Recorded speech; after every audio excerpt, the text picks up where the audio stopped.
a new party, um, and that is Sir Keir Starmer. So just for everyone to know, this session is being recorded because I just had the beep there. So the population, I just got this information yesterday when I was putting up my presentation slide. So the population as at yesterday in world population data is about 69 plus million as at 2024. And the languages spoken in the United Kingdom is English, Welsh, Gaelic, and Scots, and Irish, and Cornish as well. But the majority of the language, when it comes to the UK, is English. Everybody speaks English, and it's quite everybody knows this. It's located in the European continent, and the countries, as I said earlier on, England, Wales, Scotland, Northern Ireland. And with regards to the currency is the Great Britain pound. That is what the currency spent in the United Kingdom. So we go on to the university facts. So in the United Kingdom, we have quite a number of universities. I was listening to, I was reading an article, and I think the best university in the world now is University of Oxford. It keeps rotating around a few universities. I think a few universities in the UK and then in the United States. But I think this year it's University of Oxford. So it's we have in the UK a long history of delivering higher education internationally. So with over 160 universities, that we have quite a lot of options for students. And the entry months for students in the United Kingdom, the primary intake is September, and then there's a secondary intake, which is January. This falls around mainly most postgraduate courses, I mean the January intake. And then there's a mid-year intake, only a few foundation courses and then postgraduate courses. So this is not open to all universities. It's just a few universities that will offer this mid-year intake.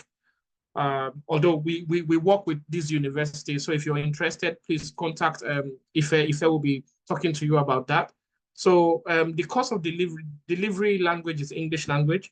And then one thing I want to say before I go into the main part, which is, you know, the major intake, I mean, the major entry level is, we want to talk about the entry level points we have in the UK. So, and the duration of study. So there's a foundation, and that's for 1 year.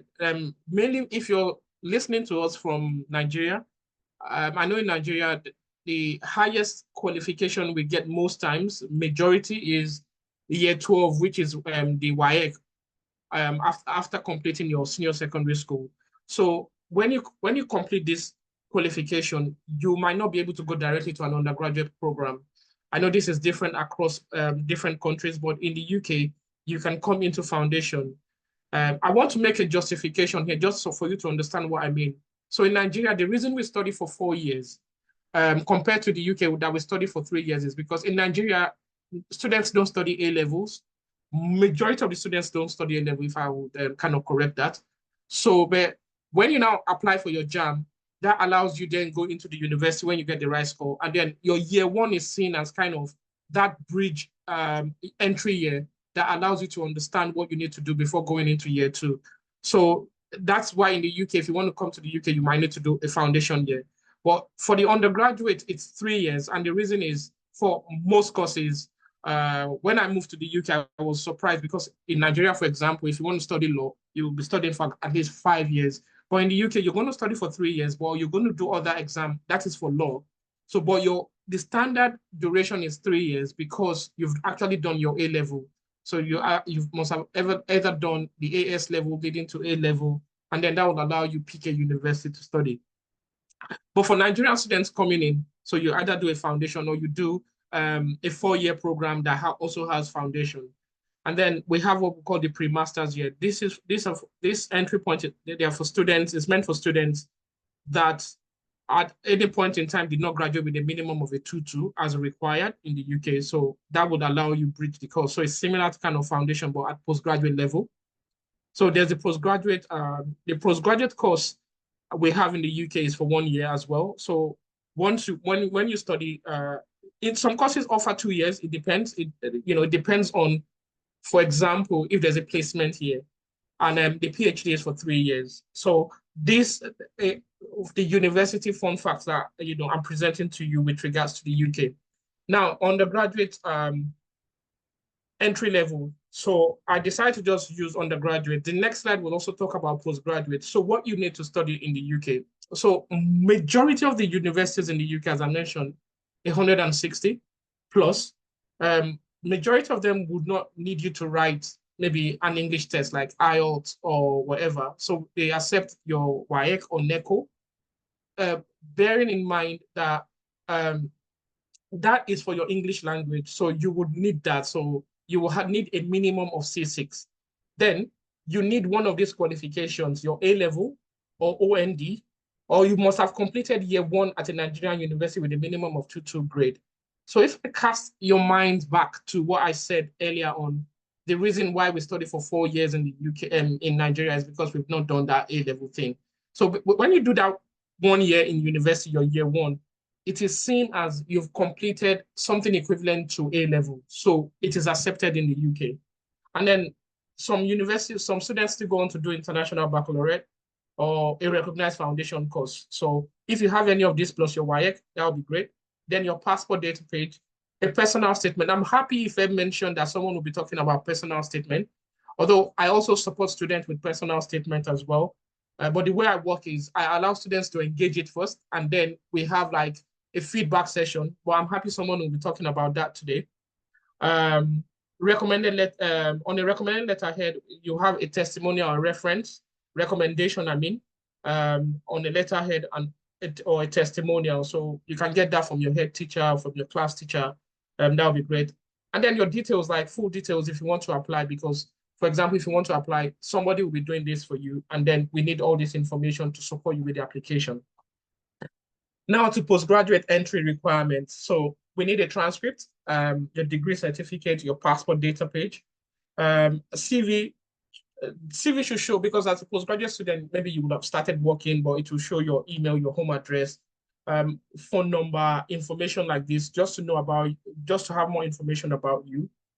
For the postgraduate, there's a slight difference, the need for the WAEC, although it's quite similar to undergraduate, but at this point, because you don't need further qualification apart from your BSc, BA, or undergraduate result, we only need your WAEC or NECO to show evidence that you have competency in English language with a minimum of C6 grade. So anybody that is listening to me now and you don't have C6 in either your NECO or your WAEC, what you need to do is you might need to do an IELTS English test or Duolingo. It depends on the university. But if you're able to provide this, that is good. There's a website called, WAEC has a website that universities would normally verify the qualification. It's a database. When I was an admissions officer, I used to just get that. So there's a scratch card. The university will just get that from you to get that done. So you also need the personal statement, recommendation letter. If you have changed them, we need to get evidence of that in terms of the marriage certificate or affidavit, and that will do. So the applications will be submitted. Now, we get to the application process. The application process in the UK is quite straightforward. I'm just going to say this because everybody would agree, although every study destination will have its own advantages as well. But the UK is quite straightforward. It's just like too straightforward. You wouldn't miss it. So the first thing you need to do is secure your offer letter. There are two types of letters in the UK. It's either you get a conditional offer letter and unconditional offer letter. A conditional offer letter will say, for example, if you've not submitted your WAEC, your SOP, or your personal statement, it will just say this offer is conditional upon submission of, and then it will list the document. But the moment you then fulfill the condition, you then get an unconditional offer that invites you to then pay a deposit as required. Once the deposit is paid, in most cases, universities will tell you to pay 50%, some will tell you to pay £3,000, some will tell you to pay £5,000. Once this is paid, you then move to another stage. But I want to say something here. Please, if you have your unconditional offer letter, please do not rush to apply for your visa. That will lead to a refusal. That is not the document you need. So it is a staged process. So upon completion of the payment of your deposit, you then go on to complete the confirmation of acceptance for study process.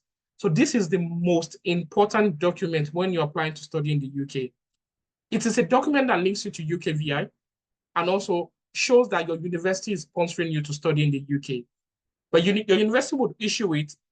So once they issue it, there's a number on there. It is that number you would quote on your visa application form. It then connects you to the university. And that is what they mean by sponsorship. Who is sponsoring you? It is your university. So they will have offered you this. Information on the CAS letter, so I will just use that word CAS, is things like the deposit you've paid, the duration of your study, the course you're studying, if you need ATAS, if you need whatever information, that will be provided there. So you then need to prepare your proof of fund. So what do I mean by proof of fund? It's just evidence that you have the remaining deposit of your tuition fee, the remaining balance, plus your living expenses. So once you have that, you can then show your proof of fund. The proof of fund in the UK, just as I said earlier, is straightforward. It's just for 28 days, not more than 31 days, or is it 30 days? So once you have it for 28 days, you will then send that to your school and university. So most university wants to see that you've got that money as well. So it is in line, it is kind of, it syncs with your CAS process. So once you get that, you will then get the CAS, everything will be sorted. And then all other documents like your passport, make sure everything is ready. Then the visa process. So the visa process is so straightforward. It is point-based, the student route visa. It is I do US, I do quite a lot of other destination, and I've seen quite a lot of visa process. But the UK is quite straightforward. Other locations are destinations are straightforward, but you just need to understand it, and that's why we're having this session, so you can understand the intricacies. The fact that the UK is so straightforward, people still miss it, I must say, because there's just some specific points that you need to identify and deal with carefully. If you do not, it straight up fail refusal. So it is 70 points, 50 points for your CAS, 10 points for your English, and 10 points for your proof of fund, which is your bank statement. If you have this document I've just mentioned, 95% of the time, we assure you will get your visa. I don't want to say 100 because the ECO still reserves the right to ask for further documents and other things and might, still look into other things before issuing the visa. So the standard visa processing time is 15 working days, which you need to bear in mind. But most of the time, if you apply early, it comes within 1 week. It's as fast as that. We've seen students getting their visa within 3 days after applying. And when you apply, there's an immigration health surcharge that you need to pay. This is mandatory. You won't even, the reason I pay above visa fee is you can't get to the visa fee if you've not paid this amount. And the system will calculate it for you. If you need advice on that, we will advise you. But the reason this fee is applicable is it allows you to use the NHS because you'll be seen as a resident in the UK. You can use the NHS, you can go to the hospital, you can do whatever, it's covered that is covered by NHS. So bear that in mind. Some other services, like if you go to your dentist or your optician, it might not be covered, but you can just walk into the A&E. I hope no one will fall sick while you're studying. Then when your visa is issued, you'll be issued a Vignet on your passport. The reason I included this point is the UK, they're trying to replace biometric visas. It's a card that everybody carries, but to e-visa. So everything will be online. So all you need to do is log on to your immigration portal and then you get a share code. So if anyone wants to prove your immigration status, they don't need to even see your biometric card. They just go onto that portal and they will see what they need there. And then the study and work opportunity in the UK. So students are allowed to work in the UK. While you're studying, you can work for 20 hours while studying. So what that means is, during term time, you can work 20 hours. However, when you're on holiday, you can work full time. So it's important to also know the rules. Very important. If I've had cases where students want to renew their post-study work visa and they violated that immigration rule. The UKVI pointed that out and as a point of not granting their post-study work visa. At the moment in the UK, when you complete an undergraduate program or a postgraduate program, you are entitled to a postgraduate study work visa, which is 2 years.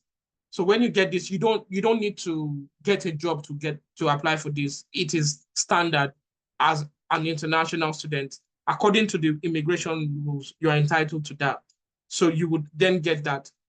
After completing your post-study work visa, I normally would advise students, even while you get your post-study work visa, try to look for jobs that would sponsor you to stay back in the UK. There was a time where the UK government, January this year, it's not even long ago, they stopped international students from bringing dependents into the UK. And word went around saying, oh, UK is no longer open. No, that is not the case here.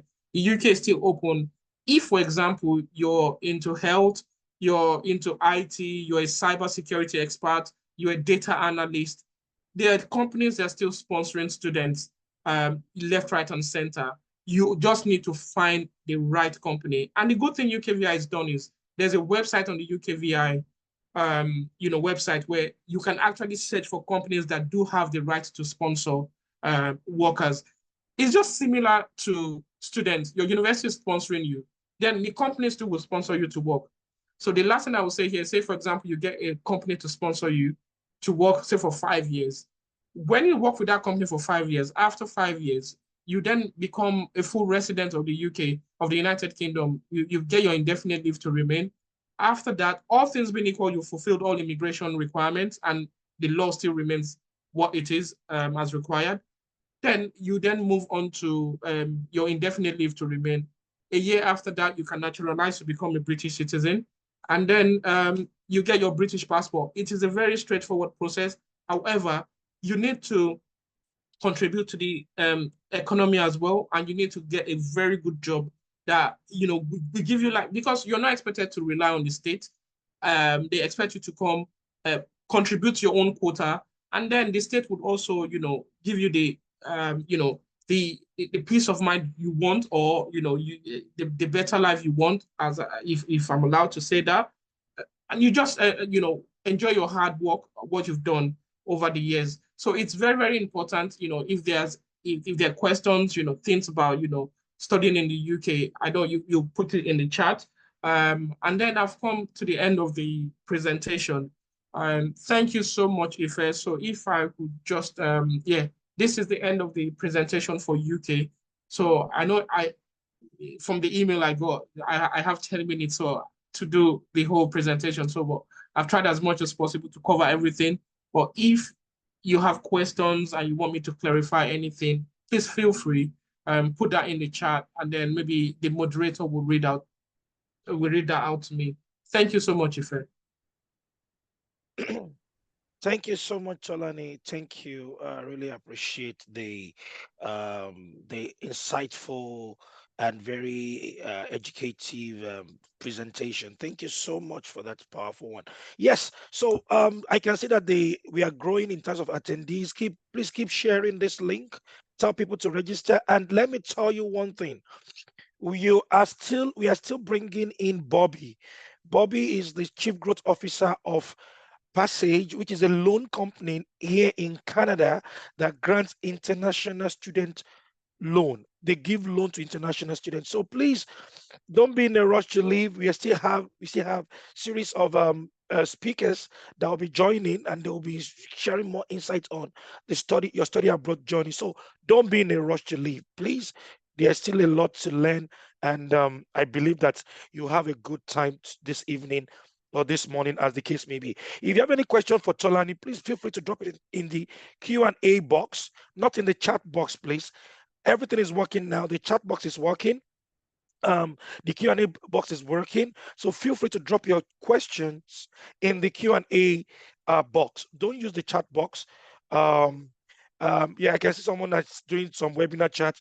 Yeah, we will drop the email and the phone contact for Prate Consulting, then we'll get you across to him if that is okay. Yes. So we'll send you an email. Thank you, Timmy, for that. We also send you an email at the end where you can get all the information of this panelists and how you can reach out to them. All right. Without much ado, I want to bring up Samuel Ajayi. Samuel Ajayi is someone that has been active on Twitter. If you have been on Twitter, you would have seen him very, very active. Sam the Great. He inspires and he talks about studying in the US.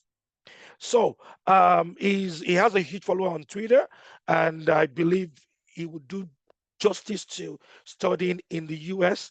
He's currently a PhD student at in the United States, so he'll be able to explain more on the application process, the visa process, but in a very condensed manner. So, ladies and gentlemen, without much ado, please welcome to this webinar to provide insights on the US school Samuel Ajayi. Thank you so much. And you can turn on your video. All right. Thank you so much. I want to believe everyone can hear me. If you can hear me, just fine. I can hear you, Samuel. Okay, very loud. Okay, thank you. Let me just share my screen here.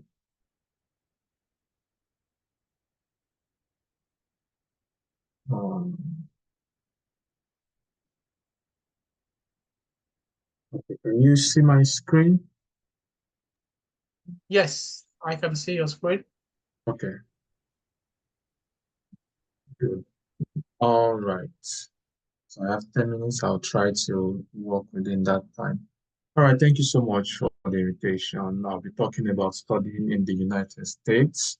There's this general notion that, oh, it's so hard to get admission in the United States. And then when you mention how simple it is to many people, some like, oh, wow, is this easy or is this straightforward, this and that? So I'll just go through some of the things that you need to know and then how you can go about it. I want to say it's very straightforward studying in the United States. And why do you want to study in the United States? Some of the best facilities, some of the best institutions you can think about than the United States.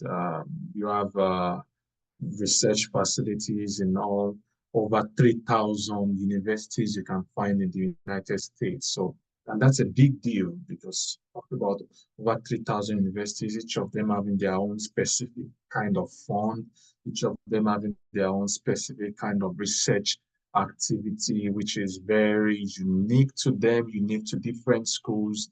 They each have their own different strengths. So you see how peculiar the United States is. And then when you also look at some of the top universities in the world, you find them in the United States.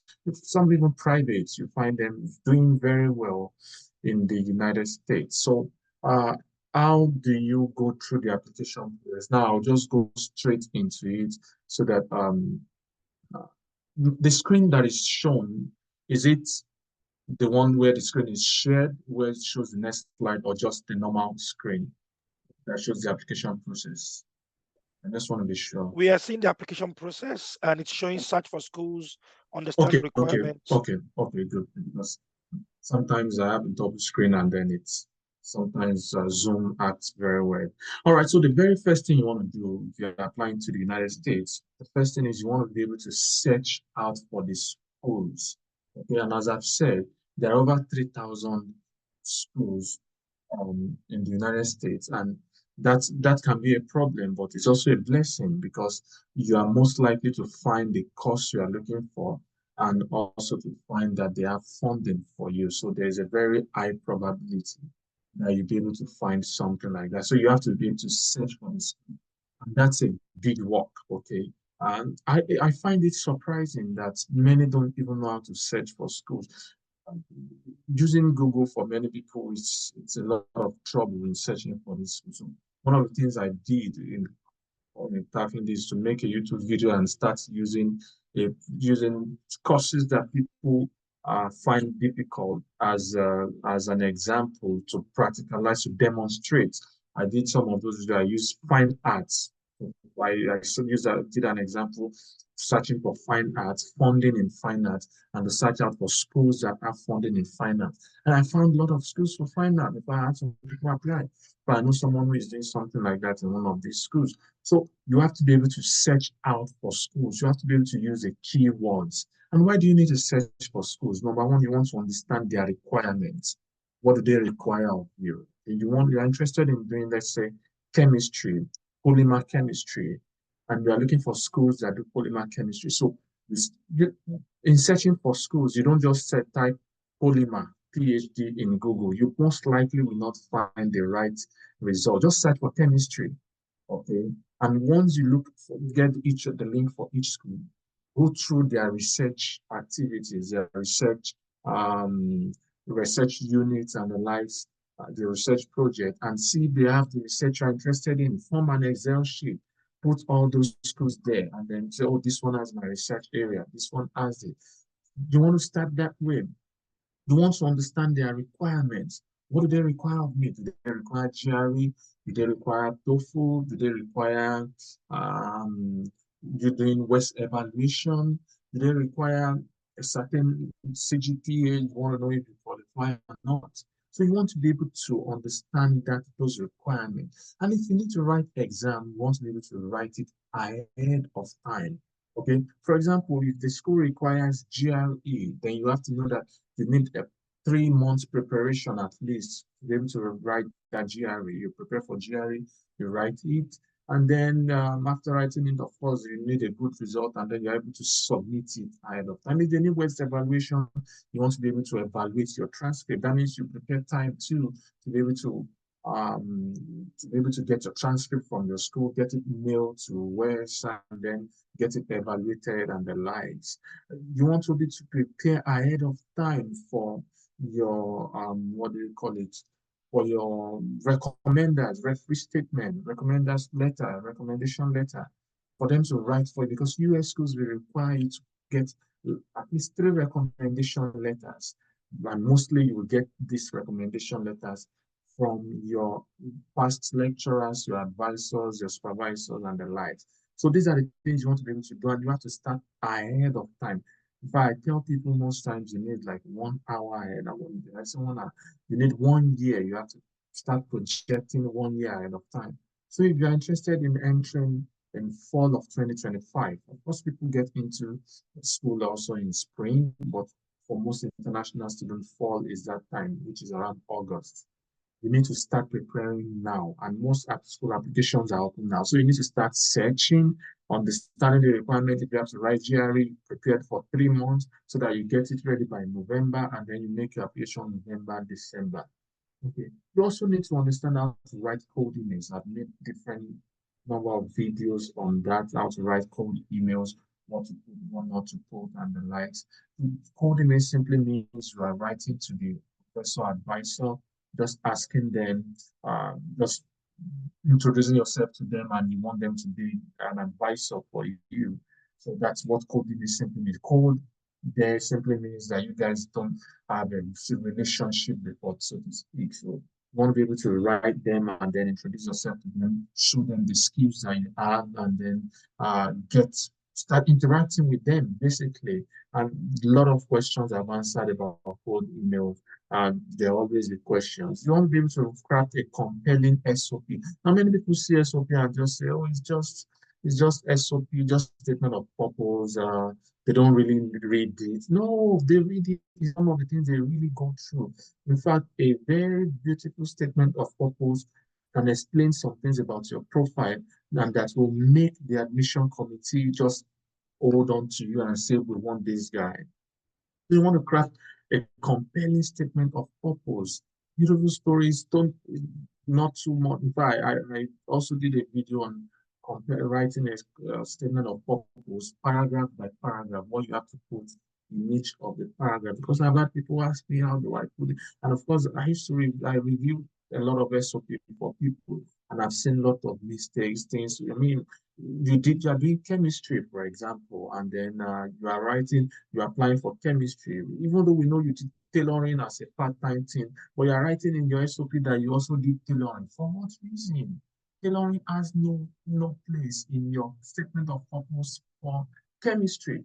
Okay, so if you want to apply for tailoring and then put there that you did tailoring. So a lot of mistakes that a lot of people make when doing that. But of course, you want to make sure you craft a compelling SOP. It can change the course of your application. Even sometimes when the CGPA is bad, When the GRE result is not so great, your SOP may become a lifesaver. Even your recommendation letter, they can be a lifesaver. I've discussed with some professors where they can't imagine why recommendation letters are badly written. And this is a problem for some Nigerian lecturers too, okay, because writing recommendation letter seems to be an issue for them. Writing a strong one, they just write very, very weak recommendation letter, which can even affect those with a very strong profile. So you want to make sure that your recommendation letter is written properly, your SOP is written properly. And of course, you want to apply before deadline with all the documents. Very important. All the document that is required of you, you want to make sure you submit everything before deadline. They won't open application for you again and say there's no power in Nigeria, so we want to give room for those in Nigeria to be able to apply. No, you don't want to fall into that categories. And what are common errors that people have issues with? Cost to apply for. Some people just have that issue with the cost to apply for. For example, you need funding. Let's say you need funding, for example, and then you need funding in, let's say, pharmacology, and then all you are typing is pharmacology, and you're trying to set pharmacology. You should know that that will be under either pharmaceutical sciences or pharmacy. So you have to go through that department and look for someone who is working in that field. That is where the funding is. Some of those courses someone, let's say, is interested in, let's say, cyber security. You should know that it most likely you'll find it under computer science, okay? And someone is finding cyber security. I can't find my course. I can't find any school doing cyber security, this and that. I can't find any school doing data analytics or data statistics or something. You should know that some of those things will either be in computer science, or you find it under statistics or under mathematics. Okay, so the cost to apply for, yes, you have a cost in mind, you have that specific research in mind, but you should be able to wonder what department you want to do. Semiconductor, for example, you want to do condensed matter physics. That's what you're interested in, and that's what you are searching online. You most likely won't find anything. You should know that condensed matter physics, you most likely will find it under physics, or at worst under material science, okay, in the engineering.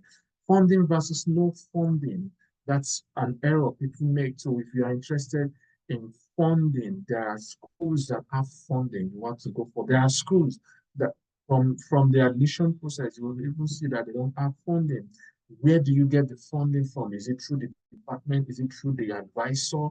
Is it through cold emails and the likes? And that brings you to cold email. Some funding, you will have to get it by writing cold emails, and it will just be a professor that is funding you. Some of those funding will come from the department hiring you as a teaching assistant. Some funding will come from the research advisor as a research assistant. Sometimes the funding will come from the laboratory you want to work with, and they will hire you as a research assistant. And some people they be hired as a teaching assistant from the beginning to the end. So the way funding comes in the United States is that you are hired as a graduate research assistant, and you have the duty to the department or to the school for 20 hours a week. And my time is gone, so let me just rush through this. Exams to write. Should you write GRE? Should you write TOEFL? Should you write IELTS? Those are the things you have to understand from the requirement from the school. You really have to understand that. Application fees and waivers, okay? Some schools give application fees. Some schools, they give a waiver for the application fee. You have to understand when they do that application fee waiver. Some schools in the month of November, you'll be able to apply for free. Some in the month of February, you'll be able to apply for free. Some as early as October, you're able to apply for free. In fact, some schools do a 1 week free application fee. And for some schools, the application fees will be waived if you request for it. Request for it to be waived for you, they are going to waive it for you. I did a little video on how to spend $0 to apply to schools. I've seen some people do that before. Okay. Someone applied to like 20 schools and then they got application fee, everything. So you have to be able to do that, to search. And I've seen someone before that it was his advisor, the person had written a cold email to her, expensive advisor. And then there was a very beautiful relationship, beautiful communication between the two folks. And then eventually the advisor said, I can pay this for you. In fact, the advisor even offered to review the guy's SOP, and the guy applied, and the guy is in the United States today. Of course, writing cold emails, a lot of errors people make, a lot of errors. People, the way people even introduce themselves, they start telling about their life story. You write 3 pages of cold emails. You don't want to do that. You don't want to do that. You want to be very concise, straight to the point. Introduce yourself briefly, what you have done, what you're interested in, and that is it. And interview preparation, some professors will request for interview, some admission committee will request for interview. When they do that, you have to prepare adequately. You have to be able to know what you are applying for, what you have written, what you have submitted, and what you want to do. And of course, you must have an alternative research interest. In case they tell you, oh, the professor who is doing this research work is no longer available, we'll be able to do something new and alike. And when you're preparing, you want to get the best of internet connection, not an internet connection that will freeze you in frame one, and by the time it releases you, you are saying goodbye, and they're asking, what did this guy say? He just came to tell us goodbye or what? So you want to make sure you avoid some of these common errors. So my time is really fast. But the last thing is that you can do it, and then you should go for it. Thank you very much. I'm sorry for taking 5 more minutes. It's so hard to condense this to 10 minutes. All right. Thank you so much, Samuel. Thank you for that powerful presentation. Much appreciated. I know a lot of people are excited about it as well. They want to learn more about US. Yes. Please, if you have questions, just drop it in the chat box. Sorry, in the Q&A box. Sorry, and Samuel will respond to them. The direct ones, the ones that requires follow up or something, you can send an email. There is a contact information that has been dropped in the chat box. There is an email, and there's a phone number, and there is a WhatsApp number. You can engage those numbers to reach out. Like I said, we still have the loan guy will still come up. I know a lot of people want to hear about that. Yes, it's still coming up. So please hang in there, hang in there, hang in there. And I know that Samuel and Tolanim did mention SOP, and a lot of people have been asking questions about scholarship. So without much ado, I want to bring up Tokpe to give us quick insight into how to secure scholarships, or how to write those powerful SOPs that will land you that admission and give you that the visa you required. Dr. Salahuddin is a cost engineer in the Nigerian oil industry and the co-founder of Helper.me, Africa's premier medical fundraising platform. He's a graduate of the University of Ilorin and the prestigious Imperial College in London, a global top 10 university where he studied environmental engineering and business management. Tokpe is a PTDF scholar, a University of Ilorin scholar, and an ADEX Petroleum National Merit Scholar. He is passionate about building the Nigerian tech economy and has the dream of putting Nigeria astronauts en masse on rockets launched from Nigeria. He equally enjoys working hard and mentoring the next generation of dreamers. Ladies and gentlemen, please welcome with me Tokpe Salahuddin. Thank you. Thank you so much. Hello, good evening. I'm not sure if anyone can see me. Oh, just a moment. Trying to figure that out. All right, well, can you hear me though? Good evening, yes, everyone. we can. We can hear you. All right, so it's a pleasure. Yes, all right. Let me try one more time. My video is actually on. I don't know why it's not working. But let me try again. Just give me a second, please. Just a moment. How about now? Yes. I think, yeah. So sorry. It's there's lights, but it's a bit dark where I am. But anyways, I hope we enjoyed the session together. It's a pleasure to be here, and thank you, Ifem. I know the time is already getting away from us, so I'll try as much as I can to fit everything in within 10 minutes, and let's see how far I can go with that. I'm not sure I can share my screen. Okay, yeah, I think I can. Yes, I think I can. So pulling that up now. All right.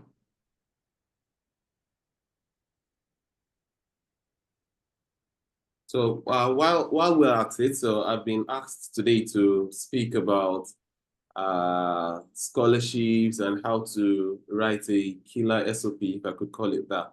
But of course, for want of time, it would be a little impossible to put all the information together in just 10 minutes. However, sorry, can I just go off and on briefly? I'll be right back. Okay, all right, no problem. All right. I'll be right. Oh, sorry, it's asking me to restart the application before I can share my screen. So I'll be right back. Okay, all right, no problem. While we are still waiting for Tokwe to come back, I want to quickly introduce someone that will be jumping on the next session. Actually, she's my sister. And we actually planned this seminar, sorry, this webinar together. I don't know if she's ready. I know she's somewhere that's I don't know if she can jump on it right now, even just to say a few words. And the good news is that based on what Tokwe is about to talk about, which is scholarship, she recently wrote a book on how to secure scholarship and how to get that funding. Yeah, I think Tokwe is back. Okay, while we're waiting for Tokwe to set up, why can't Temitayo jump in on it quickly and just share something quickly, then we'll go back to Tokwe. Thank you. Okay. Thank you so much. Hi, everybody. I'm so sorry. I've been having network issues. I'm so glad to see everyone, meet everyone, and it's such an honor to be here. Thank you so much for to all the panelists and guest speakers, and to my amazing brother Ife. So God bless you. I hope you all have a wonderful time and continue to learn from everyone that has been on this impactful journey. So I pray that you just continue your journey with good learnings and be able to take something out of this place today.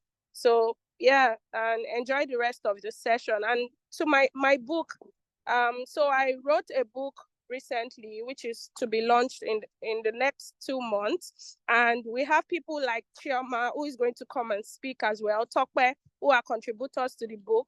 And the book was birthed when I discovered that there was almost no scholarship guide or practice guide we can see online.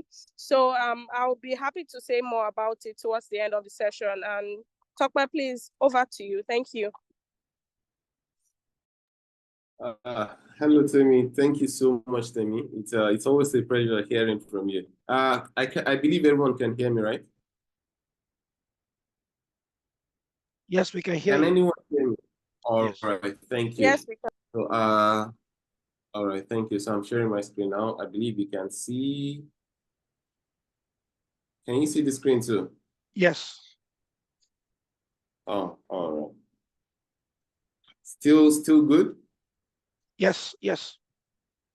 All right, so thank you. Ife, thank you so much for having me. It's a pleasure to be here. And like I said, I'll try my best to run through everything I have within 10 minutes. And if there are any important information that I'm missing, and thankfully, Ife is here, he's a consultant and an expert himself, Tolani and Samuel before me. So you can always reach out to them. And I believe they would get your questions answered. But if you would want to connect with me, you can always reach out on Facebook, Twitter. That I will share towards the end. This is the just a bit of overview of what I'll be talking about. So I'll start with the scholarship, and you can't really talk about scholarship without talking about essays and SOP, which is the actual most important part. So we'll get into it in the middle of the conversation. So I want to begin by saying, when you hear scholarships, it could actually mean a number of things. It could mean you're getting fully funded, or sometimes it could be partial scholarships as well. So just have that in mind. Not all scholarships are fully funded. So when you're looking for scholarship, you should be sure exactly what you're looking at. For for the purpose of this conversation, the assumption will be based on you're looking for full scholarships, okay? So the kind of scholarship you see, sometimes you get government-funded scholarships. They span all across the world. Sometimes you see it from Turkey, even the US and the UK. I would make a list of some scholarships as we proceed in the conversation. Australia, and there are actually some scholarships also funded by the African Union that you can even take in Nigeria. So if you're looking to study in Nigeria too, there are places you could get government-funded scholarships. And for some but I want to believe, especially in the US and Canada, there are a lot of universities and departments that grant scholarships. That is not, there are those scholarships in the UK as well, but it is more prevalent in North America. And then there are private organizations like the Gates Scholarship, Rhodes Scholarship that actually give people scholarship. There's a local one too. It's the Ige Imokoide, one of the founders of Access Bank. And with the unfortunate passing of Herbert Wigwe, Ige is back at the helms of Access Bank, and there's a scholarship he runs for people to study Masters in Public Policy in Oxford University. So I just want you to know that there are a lot of scholarships everywhere, but the challenge is they are very competitive. So how do you make sure you get one of these scholarships? Before we get into the how, let's talk about what are the kind of things that you see from a typical scholarship application. The first one, obviously, is your academic certificates and transcripts, especially when you're looking at postgraduate scholarships. There are undergraduate scholarships that would give you scholarships in the US, especially with your SAT scores alone. There are undergraduate scholarships, even in the UK. However, it is not as common as postgraduate scholarships. So for postgraduate scholarships, they would always ask you, where are your academic certificates and transcripts? Some might waive the certificates, but the transcripts are always critical.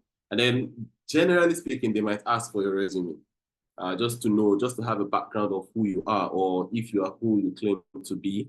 And then the statement of purpose, I would come back to this. Thankfully, Samuel had introduced the whole concept of test score. And I believe Tolani also mentioned it. If you're looking at the UK, in fact, most parts of the world, you don't really need to worry about the GRE. But if you're looking at scholarships in America, and I don't know, but I think to some extent too in Canada, you probably will be required to write the GRE or the GMAT.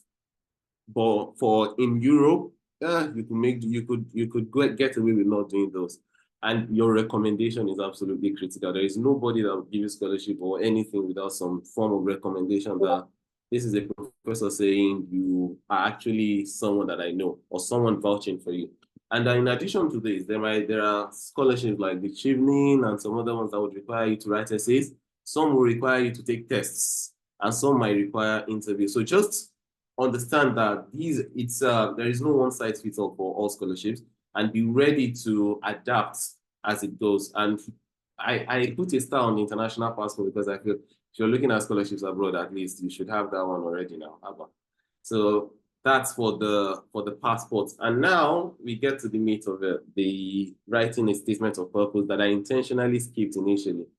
Now for the SOP is, it would either make or break your application. I would say after your academics, like your transcripts, the most important part of your application package, not just for scholarship, even to get admission, is your statement of purpose or your personal statement, because it is the opportunity you have to tell people, to tell your story.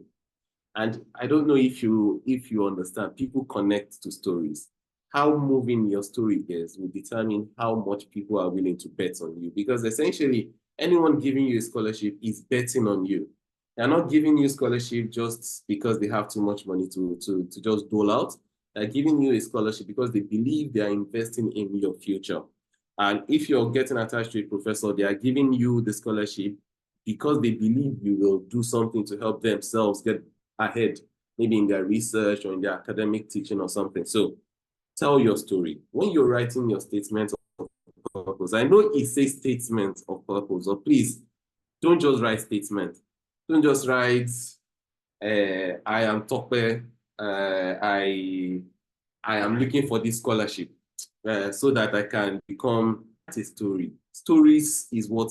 So I'm not now saying you should become a fictional writer or you start writing super story. No, that's not what we're saying. We're saying let people know where you're coming from and where you want to get to. I mean, that is really critical. If I want to give you a lot of money, sometimes running into hundreds of thousands of dollars, I would not want you to tell me, give me this money because I need it, okay? And be specific.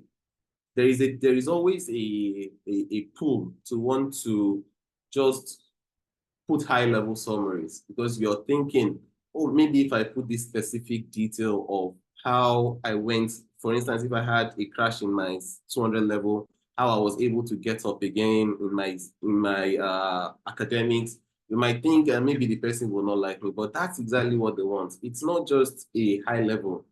It's not I'm a Yoruba man. That's not what we want to know. Be specific. Get into the details of what of your life, of your story. And please, I know we have to, so it's easy to just have a template and you just have one template that you just edit the name of the school and the name of the program and maybe the name of the scholarship. Please don't do that when you're writing your essay. Customize your essay. Essays like scholarships like Chevening, they are really big on leadership experience. While some scholarship might be big on your research experience, if you're using the same essays for these two, you will fail because they are not the same. They are not looking at the same thing.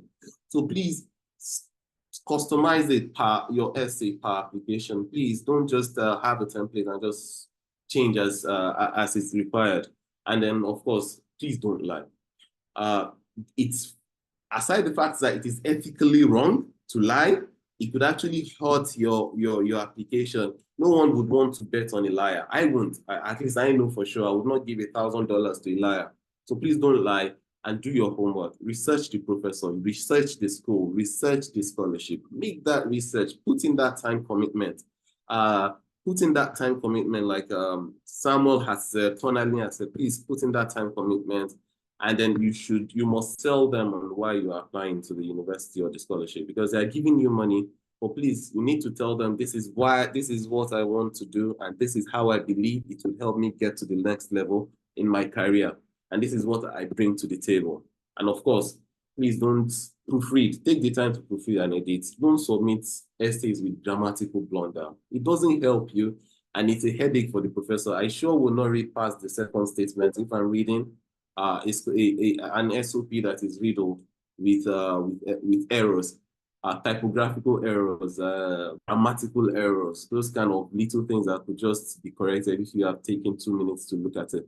I wish I could say more on the SOP, but of course time is short and would have to move on. But please, if you have any further questions, Samuel is big on that. Tolani to Ife is here. Please always reach out. And how do you make yourself stand out? Because at the end of the day, winning a scholarship is about standing out, being memorable. You don't just want to be that guy that, I mean, sometimes they read thousands of essays, they read thousands of applications, and maybe they only have 3 or 5 slots to give out. You don't want to be that one that gets lost in the pile. You want to stand out. So I would always say, start early. Make your research. If you have a professor of interest, reach out to them. Make as much preparation, learn as much about it. Reach out to alumni of a scholarship. Learn as much of it as you can.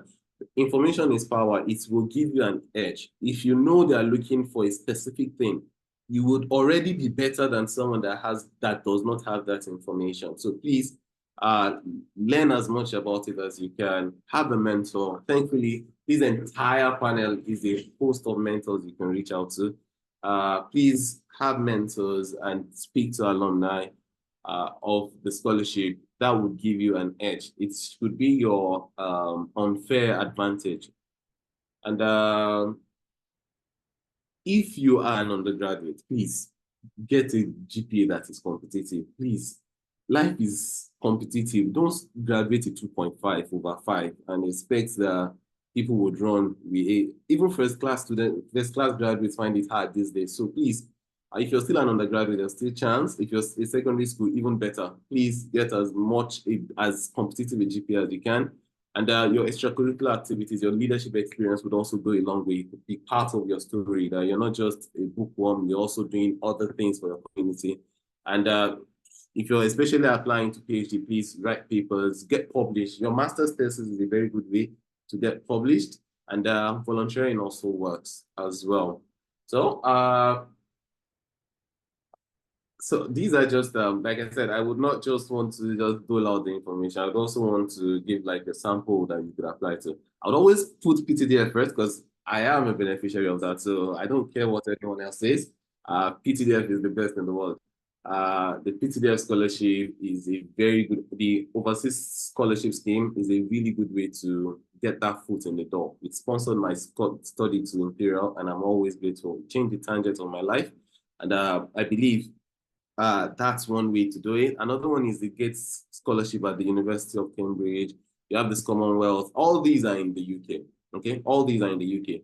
Why there are not as much different scholarships in the UK as there is in the US as there is in the UK is fundings are abundant in the US. The school, the departments, the private organizations give out scholarships. So all you need to do is reach out, apply sometimes, and you get the scholarship. But Fulbright is a US-based scholarship. The Australian government does the same. And another local one is AGIP Postgraduate Scholarship, and that sponsors you to some select UK universities. So just make research. I remember when I was really aggressive about getting a scholarship too, Nairaland was my friend. I was always on that forum. I don't know why, but I think it's like an encyclopedia. It's the biggest source of knowledge in the Nigeria's internet sphere. So please reach out to people, and I believe the sky is only a stepping stone to greatness for you. In closing, I would say please leverage the power of the internet. Internet is everywhere. Google is an amazing place to get started. And please, sometimes you might get a lot of no's. Be ready. Don't let the first 10 no's break your spirit, because you might get a lot of them. So please be ready. Know that one yes would completely change your life and make you forget all the 100 no's that you've received. And if you are someone that needs a partner, please get someone that would be your motivation buddy. And when you're speaking with people, making research, don't be afraid to ask silly questions. And if you're still unemployed, you could keep looking for jobs so you're not overwhelmed or be dejected in the process. So it's a process, and I'm rooting for you. And please go out and shine. Thank you so much, everyone. It's a pleasure. I know I overran my time a bit. I am so sorry for that. Thank you. Thank you, everyone. Thank you, Tokwe. Thank you for that powerful insight and engaging conversation. I know a lot of people have learned one or two things. And please, like I said, we can't exhaust this 2 hours webinar, can exhaust everything. So that's why we are dropping the chats. You can reach out to us. You can connect with the panelists. You can reach out to us if you want to engage them further, or how to go about your SOP, your scholarship, and whatever. Reach out to the information in the chat box. The phone numbers are there. The email is there, and you can reach out. I want to bring up someone very interesting now. Yes, he he's all smiles already. Okay. Bobby Green is my friend, my brother. He's the Chief Growth Officer of Passage. I know a lot of people, funding has been a big challenge when it comes to studying in Canada. And apologies, I know I was supposed to bring in the immigration consultant for Canada after Tokwe, but I want Bobby to go because of his tight schedule. So Bobby will be jumping in on the presentation on how to secure that student loan for Canada. And quickly, I just want to read out his profile so that, and please, you can share the link now with your friends. This is a very interesting moment that you want them to benefit from. You don't want them to miss out on this opportunity to learn from the experts on how to secure that student loan. So please share the link now, and let us bring this page to about 100 people.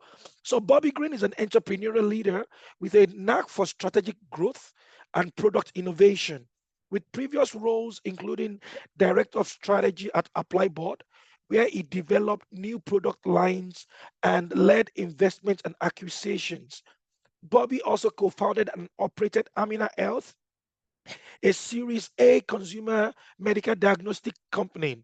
Its multidisciplinary expertise spans problem solving through qualitative and quantitative research and building growth strategy. Bobby is the mind behind ApplyBot's e-commerce marketplace, Apply Shop, which he built and scaled to a multi-million dollar run rate in under a year. Ladies and gentlemen, welcome the Chief Growth Officer of Passage, Bobby Green. Bobby, over to you. Wow. I'm not sure I'm going to live up to the hype, but I will do my best. As always, great to see you, Ife, and pleasure to be here. Thank you to all of you on the call taking part of your Saturday.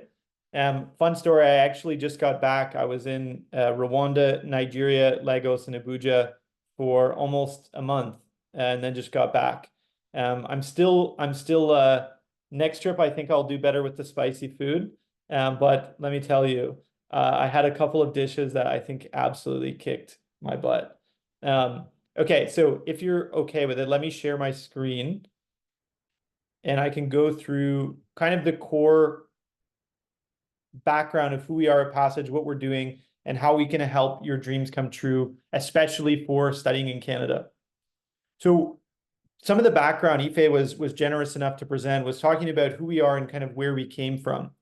So before Passage, a group of us that are running this company built a company that's helped over 1 million students study abroad from 185 countries, going to Canada, US, UK, Australia, New Zealand, all over the place.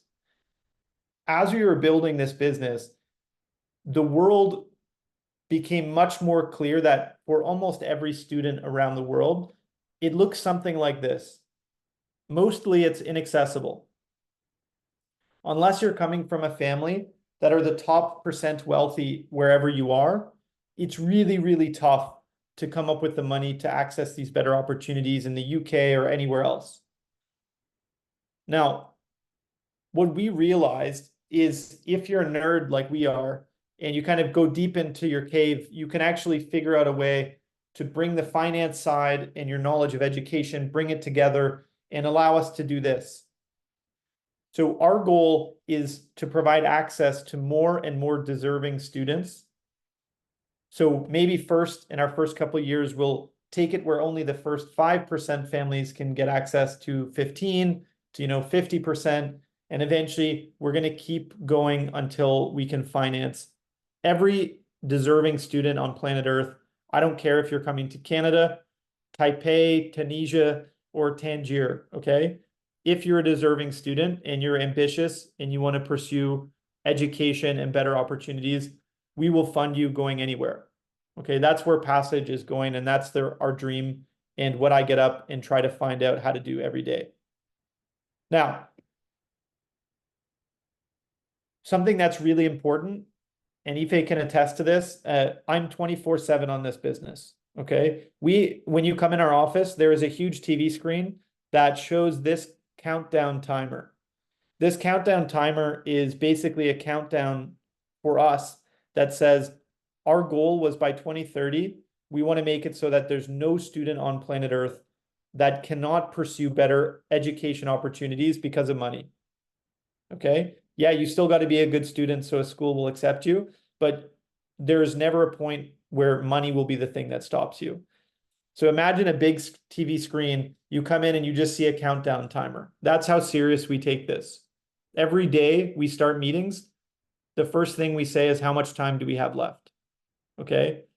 This is something we eat, sleep, breathe. All we do is think about this problem. Now, every big plan has to start somewhere. Okay? So our first step is solving education in Canada. So what we figured out is that we can reliably fund students who are coming into Canada to take jobs in areas of labor shortage. Now, I'm not sure if you've heard that term before, so let me give you, the 2-second overview of what it is. So across Africa, you have the exact opposite population problem that Canada has. In Canada, we have the problem that most of our population is old. And we have a problem that people are not having enough children to even maintain the population. In fact, if you took out immigration, our population is decreasing. What does this mean? It means every year when my parents' generation retires, there is a whole bunch of jobs that they were fulfilling that are now open that there is no new 18-year-old to take, right? Because there's more old people than young people, so the math doesn't actually work. So Canada, it's actually critical that we're able to bring in high quality, ambitious youngsters to take these jobs and build the economy and support life in Canada. So what do we do? How do we fill those labor shortages? Today, we are basically providing financing, and I'll go into more of the specific details in just a second. But what we do is we basically fund deserving students going to two types of school programs.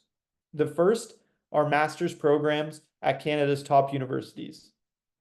So think of the University of Toronto, University of Waterloo, Queen's University, and so on.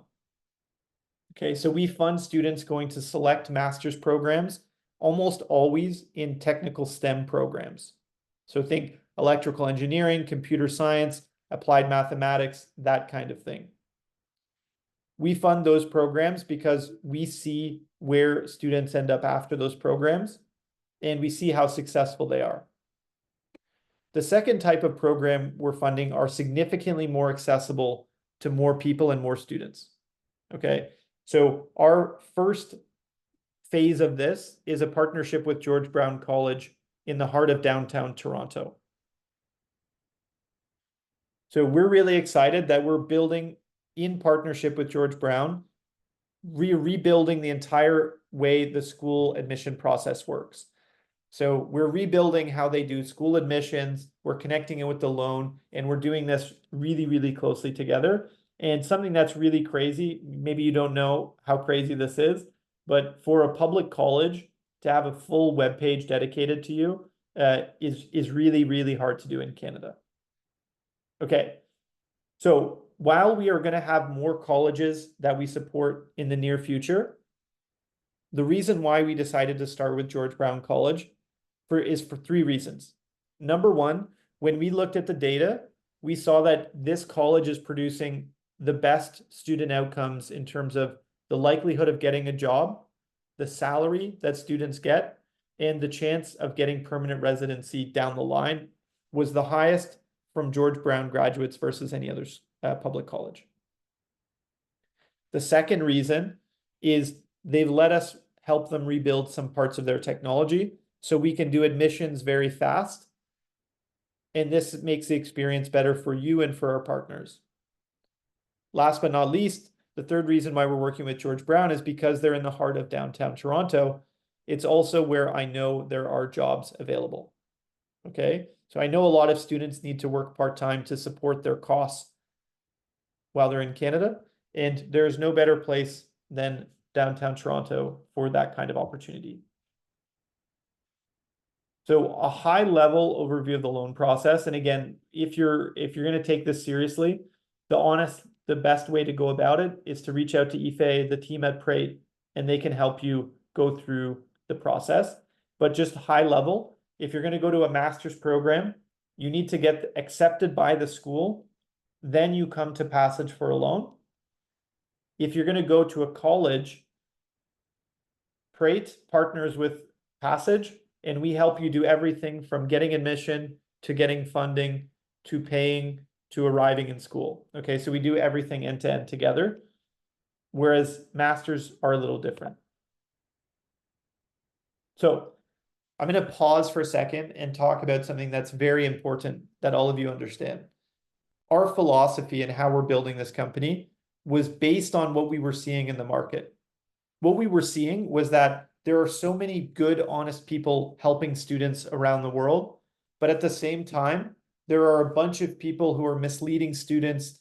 There are influencers who have no idea what they're talking about. There are agents who have no idea what they're talking about. Even some school reps sometimes are outdated and are misguiding students by accident.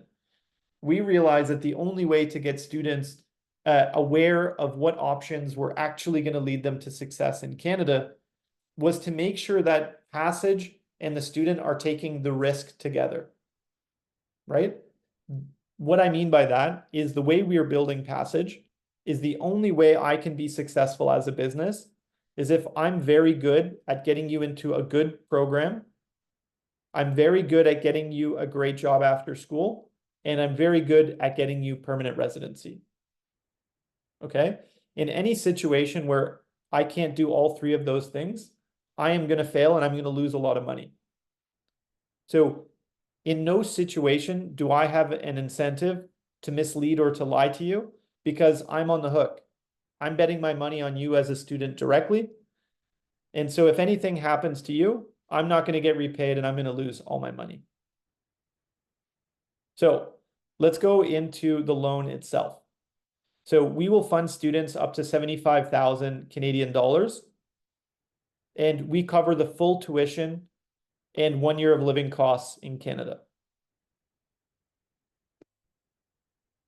As I mentioned earlier, how we justify being able to fund students is by focusing on funding programs where we know there are a lot of jobs after school. In Canada today, there are 3 areas of programs that are going to lead you to a good chance of success. Those are skilled trades, healthcare, and STEM. I know business courses and other things are quite popular, but from the data that we're seeing, they're much, much, much harder post-school to get jobs, to get PR, and so on. So what's really cool, and this is something that I personally take a lot of pride in, is that if you look at the average salary international students earn from the programs we are funding, across STEM, the average is about $70,000 that the students earn after school. Healthcare, it starts at about $55,000, and skilled trades at about $63,000. So across STEM, we fund super popular programs that are 1 and 2 years in length, everything from computer systems technician to mobile app development, applied AI, cybersecurity, and some of the most popular areas of software development today. In healthcare, we focus on 2 different types of program. One are the administration side. So these are the people who run the dental clinics, the hospitals, and the doctor's offices, and the people who are actually doing the healthcare administration. So the people who give the service. Think nurses, practical support workers, healthcare aides, those kinds of jobs. Last but not least, on skilled trades, we fund popular programs across manufacturing, carpentry, construction, HVAC, welding, and so on. Now, our loan was actually built very specifically to solve one of the bigger problems for African students. That is when you look at the chance that your study permit is accepted is much, much, much lower than other countries. So for example, in Q1 in 2024, there was if you were an Indian student applying for a study permit, 84% of students were approved, 84%. In Nigeria, it was about 16%. In Ghana, it was the highest in Africa, and it was about 30%. The way that we are building our loan is so that we can build it so that Africans also have an 85% chance of being approved for their study permits. How do we do that? We use this structure that I'm going to talk about more in a minute, but basically think about it like this. Passage, as a Canadian financial institution, we vouch on your behalf to the Canadian government that you have the money for your tuition and for your living costs in Canada. That's going to give them more confidence in your study permit application and give you a better chance of being approved. The specifics of the loan, I already mentioned, we fund up to 75,000 Canadian dollars per student. The interest rate on our loan is 11.95%, and that's fixed. So it never changes with interest rates the economy going up and down or anything like that. Okay. Third, there's no cosigner. We don't need your house. We don't need your parents' income tax records. It's completely uncollateralized. Okay. So you're not connected to your parents or anything like that.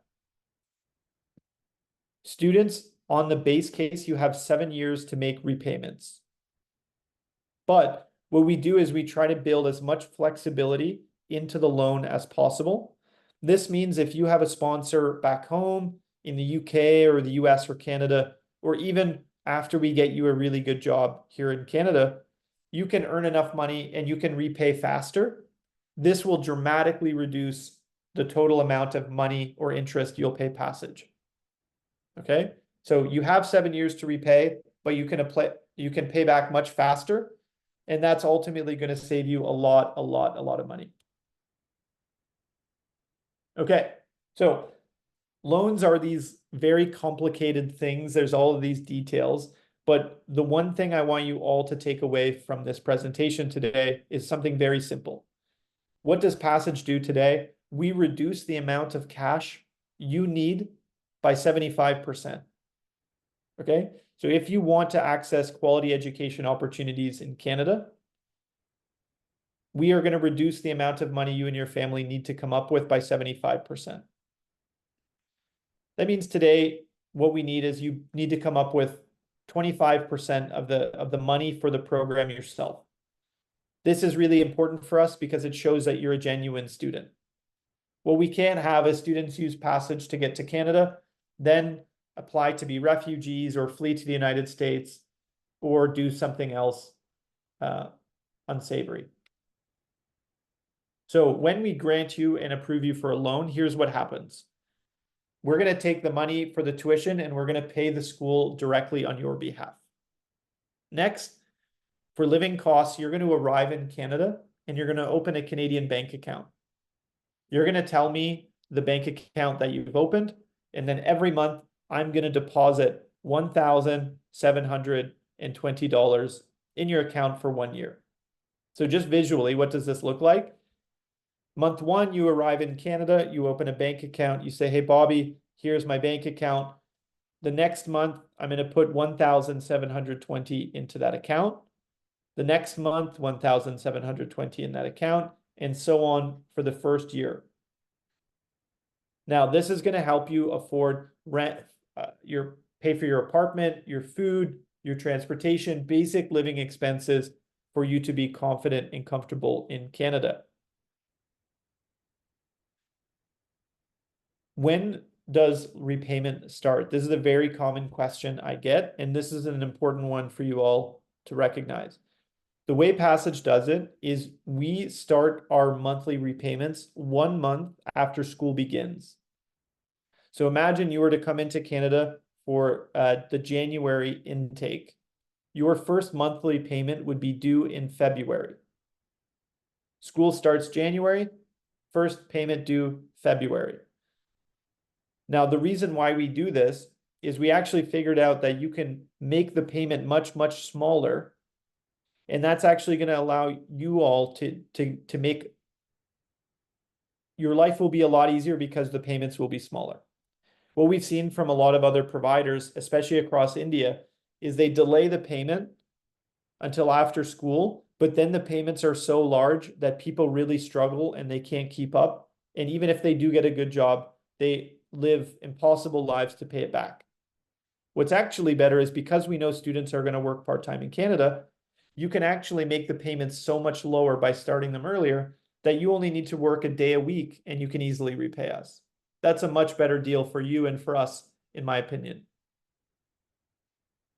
So let's actually go over concretely an example here. So let's say you're going to go to a 1-year program in Canada. The cost breakdown looks something like this. The tuition for a public college in Canada is going to cost about $18,000 per year. That's two semesters. Next, the Canadian government is going to expect you to come up with $20,635 to show that you have the money to support yourself while living in Canada. They call this proof of funds. So if you add those two things together, you'll need to come up with about $38,635. Okay, so roughly, to make the math easier, probably somewhere around 40,000 Canadian. Now, there's two situations here. We help some students who are already onshore, so they're studying at another school in Canada, and they're trying to switch schools to match better with the jobs available in Canada. For those students, it looks like this. They need money to help pay the $18,000 of tuition. With Passage, if you can put up $4,500, Passage will cover your full year of tuition. And for those of you who are back home, so you're in West Africa, for example, you will need a loan that covers tuition and living costs. So we kind of just covered that if you add the tuition and the living cost requirements together, you'll need somewhere about 40K. So rather than coming up with $40,000, Passage and Prate are going to allow you to access the same quality education as long as you can come up with 1/4 of it, so about $9,600. Okay, so remember, in each of those situations, I said I reduced the amount of money you need by about 75%. Now, those of you who are clever and we're doing the math here, you'll know that this is a reduction of about 75% in each case. Okay, now, for a 2-year program, the math works the exact same. 2 years of tuition is about 36,000 Canadian dollars. And again, IRCC wants to see you have access to 20,000 to show you can support yourself in Canada. This brings the sum total to about 56K. We're going to do the same math. Rather than coming up with 2 years of tuition and you're already here in Canada, you can put up 9,000 and we'll cover the full 2 years of tuition for you. Or you can avoid paying or coming up with the 56,000. If you can come up with 14, Passage will cover your full 2 years of tuition and 1 year of living costs. Okay, so again, in every situation, take the amount of money you need, reduce it by 75%. That's what you need to come up with, and we'll be able to fund the rest. So earlier on, you heard me talk about we're on this mission to figure out how we can build a company where we can fund every deserving kid across planet Earth in 5-6 years' time. Why do you have this expectation that students need to put up some of the money themselves? The honest answer is I wish I didn't have to do this today. I wish I could go on and just say, I will give you the money for free. And in fact, we thought really, really hard about doing that. The reason why we can't do that today is because the risk of fraud, unfortunately, is too high. I think almost all of you on this call know that if I was to go around offering people 75,000 Canadian dollars with no charge, I would get wiped out with fraud so fast, I'd never actually be able to help any real students. So my problem is we need to build the software where I can reliably predict which students are honest and which people are trying to scam me before I can do something like that. So the reason and how we're getting started is by asking students to put up some of the money themselves. It shows me that that student is really serious and is a genuine student. So the real answer of why do we require this upfront cash from students and their families is pretty simple. Number one is fraud. I need to make sure only genuine students are working with us. But the second reason is actually really important. When I vouch for you to IRCC, one of the things I can say to them is, look, not only is the student have their tuition and living costs covered by Passage, and this money is already in a Canadian bank account that you can verify, but the student is so serious that they're also putting up some of their own money as well. This makes your case for your study permit even stronger than it would be before. Okay? So again, I want to not only give students the money to be able to afford study abroad, but I also want to give them the same chance of having their study permit approved as some other countries in the world with really high approval rates. So what does the end-to-end process look like? So basically what we do is we take the school admission process and the loan process and we just basically bake it into one step. You get LOAs in typically 5 or 6 days. Next, instead of making a non-refundable tuition deposit, you're going to make the upfront cash collateral payment. Then Passage is going to give you the letter of financial support you use on the study permit, and we can help you go through that process together. Okay, so basically the process is about 90% the same as the study abroad process to Canada today. The only thing is we make the school and the loan application happen together, which makes it a bit faster. And instead of making a non-refundable tuition deposit, you instead pay us some upfront cash collateral. Okay, the last kind of section here is I want to talk about the actual monthly payments you need to make and why you should feel very confident that that is a very doable thing. So let's start. Depending on the length of the program and whether you're offshore or onshore, students typically fall into one of 3 buckets for our loans. They need a loan that's 18K, they need a loan that's 38K, or they need a loan that's 56K. Okay? And correspondingly on this right-hand side, I've mapped out what the monthly payments are for each of those loan sizes. So if you get an 18K loan, the monthly payment's about $260, 40K loan about $540, and 60K about $840. Now, frequently what I hear is people translating this amount of money to their home currency, and they go, wow, this is a big amount. This is where I say, hey, think about it. You will also be earning money in Canadian dollars, so you don't need to fret too much here. My big point here is I want to help you answer the question, will I be able to repay a loan if I was to take one out? To me, the answer is clearly yes, because I've designed all of our loans by working backwards from how much money you will earn, and therefore how much money can you realistically afford to repay every month. So let's go through what this looks like. So remember, fact number 1, every month I'm going to be depositing into your bank account $1,720, right? Fact number 1, every month you're going to be getting $1,720. Fact number 2, Passage has a dedicated student success team that's going to help you get a part-time job while you're in school. And for every student possible, we're going to get you relevant jobs. So if you're going into nursing, I'm going to try to get you a part-time job at one of the local downtown hospitals in Toronto. This means you're going to be able to earn money while you study. In Canada, in Ontario specifically, the minimum wage is about $17 per hour. Students can work 24 hours per week. So if you go out and you do the math, you'll make somewhere between $1,600 per month working part-time and $1,800 working part-time. Okay, so if you put these two together, your total income during school is going to be $1,700 that I give you. You're going to go ahead and earn about $1,600. So your total income will be something like $3,300. Right? Now remember, the biggest monthly loan payment was $840. So even if you subtract the loan payment, the remainder that you have to live on is about $2,500.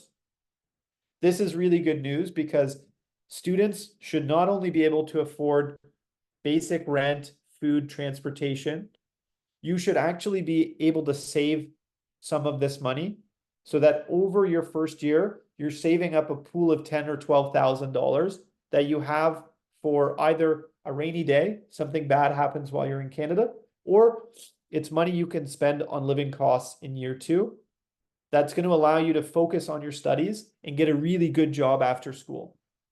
After all, my core focus is I want to get you into a really good career in Canada so that you are confident, comfortable, and you're able to repay the loan. The good news is, once you graduate, things get much easier. If you look at across STEM, Canada needs about 150,000 jobs across the STEM category today. Average salary is about 5,500, 5,800 per month. Healthcare, we have like 160,000 nurses in PSW we need to hire in the next few years. Starting salaries are around $4,400 per month. Skilled trades, we have the widest shortage of any, and there's about 300,000 of these needed, and the average salary per month is about $5,300.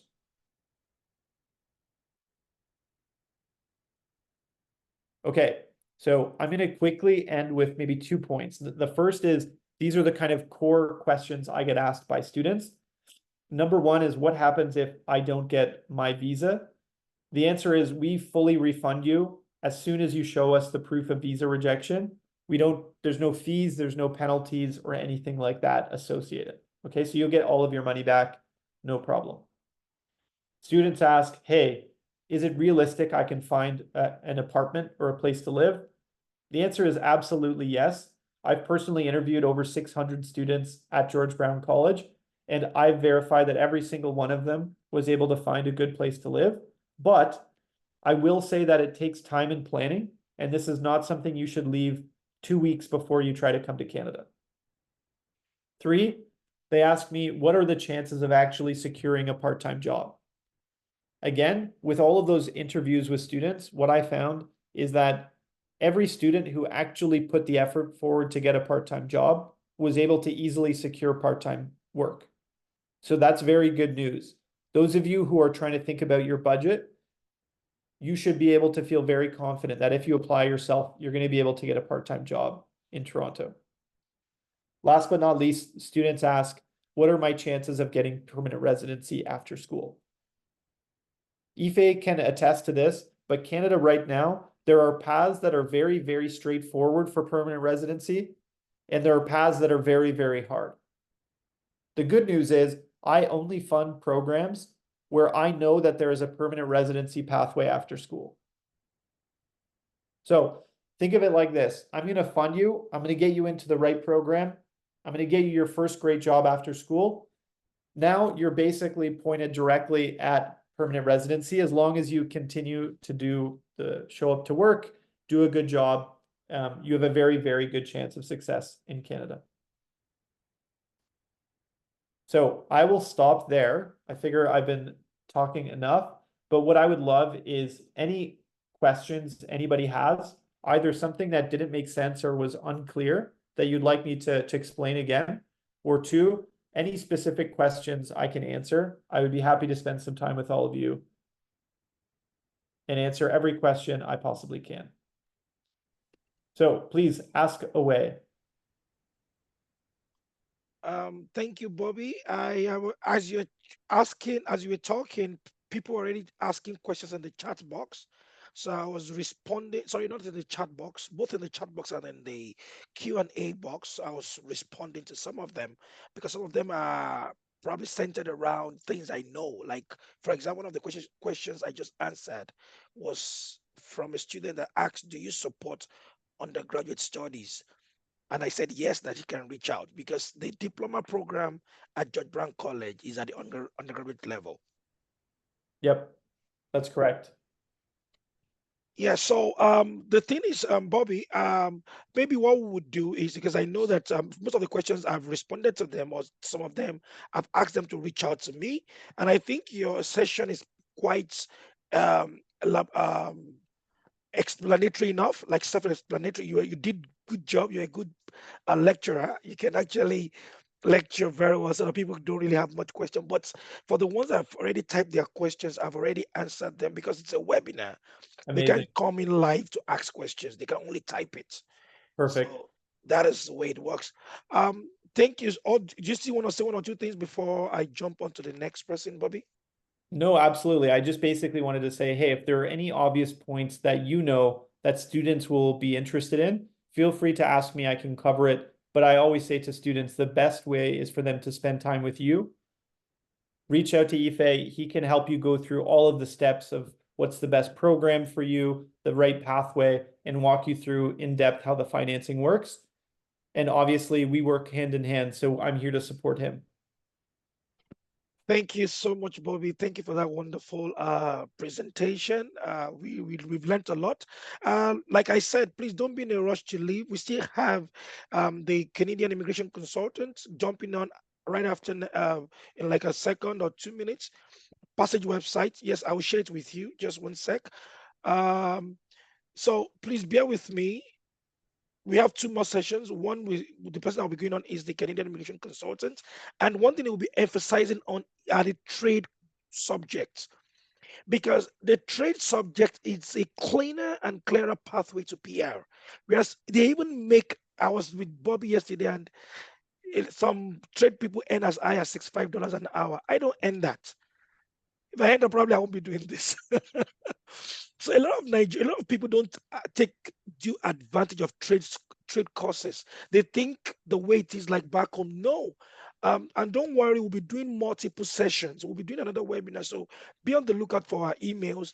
We'll be doing more webinars on trades and on STEM programs, because these are good programs that can grant you a quick job while you're in school and after graduation. Also, they lead to PR. They have the PR opportunity for you as well. So be on the lookout. We will be sending out emails and quick information. For January intake, January 2025, GBC True Passage is offering about 50 seats to practical nursing. We'll be sending out information about that, but it's highly competitive and there is an age requirement. You have to be between the ages of 18 and 26, and it's highly competitive in terms of admission requirements. But you can take down the information, the email, the WhatsApp number, the phone number, take them down and reach out to us. We'll share more information on that to you. All right, without much ado, I'll be bringing on the next speaker, a friend, a partner, a very good one. We've known each other for quite a while, Gilbert Chotime. He'll be speaking on Canadian immigration, and he'll be focusing on trades, study permits, and other PGWP. Thank you. Gilbert, over to you. And let me quickly read out his profile. Because of time, Gilbert, hope you don't mind, maybe just jump right into it. But I want to say that he's a licensed immigration consultant and is in good standing with the Canadian immigration, with the regulated Canadian immigration consultant, and is in good standing with the College of Immigration and Citizenship Consultant, the college. He's also the proud owner of EGK Immigration Inc. So Gilbert, over to you. Thank you. All right, thank you, Ife. Thank you for having me here, and good afternoon, good morning, good evening from wherever you guys are joining from. So as Ife mentioned, I'll be focusing on the immigration to Canada aspect as a student. All right. So my name is Gilbert Chotime, and I'm a licensed and regulated immigration consultant, originally from Ghana in West Africa. I did relocate to Canada about 15 years ago, initially as a student. And I did experience the old immigration system before they introduced Express Entry, which I'll get into as well, along as with all their company immigration policies and things that keep changing. Like many of you, I do understand, the various pull and push factors that motivate individuals to pursue immigration. And these factors can include even looking at a better life, pursuing education, or even asylum as a reason to as well. So in this information session, I'll be covering main information that you need to know about the study permit application process. I'll first discuss how a student can gain a study permit and also transition from full-time studies to full-time work after graduation, and I'll also address some important immigration concepts. And to conclude, I'll provide sort of an overview of how the Express Entry system works and pathways to permanent residence and citizenship. And we'll dive into some questions if we have time. So topics discussed today in this information section is current as of today, August 17th, 2024. Please be reminded that policies and programs can change sometimes at a moment's notice. So for this reason, we encourage you to visit IRCC's website for any up-to-date information as well. Okay.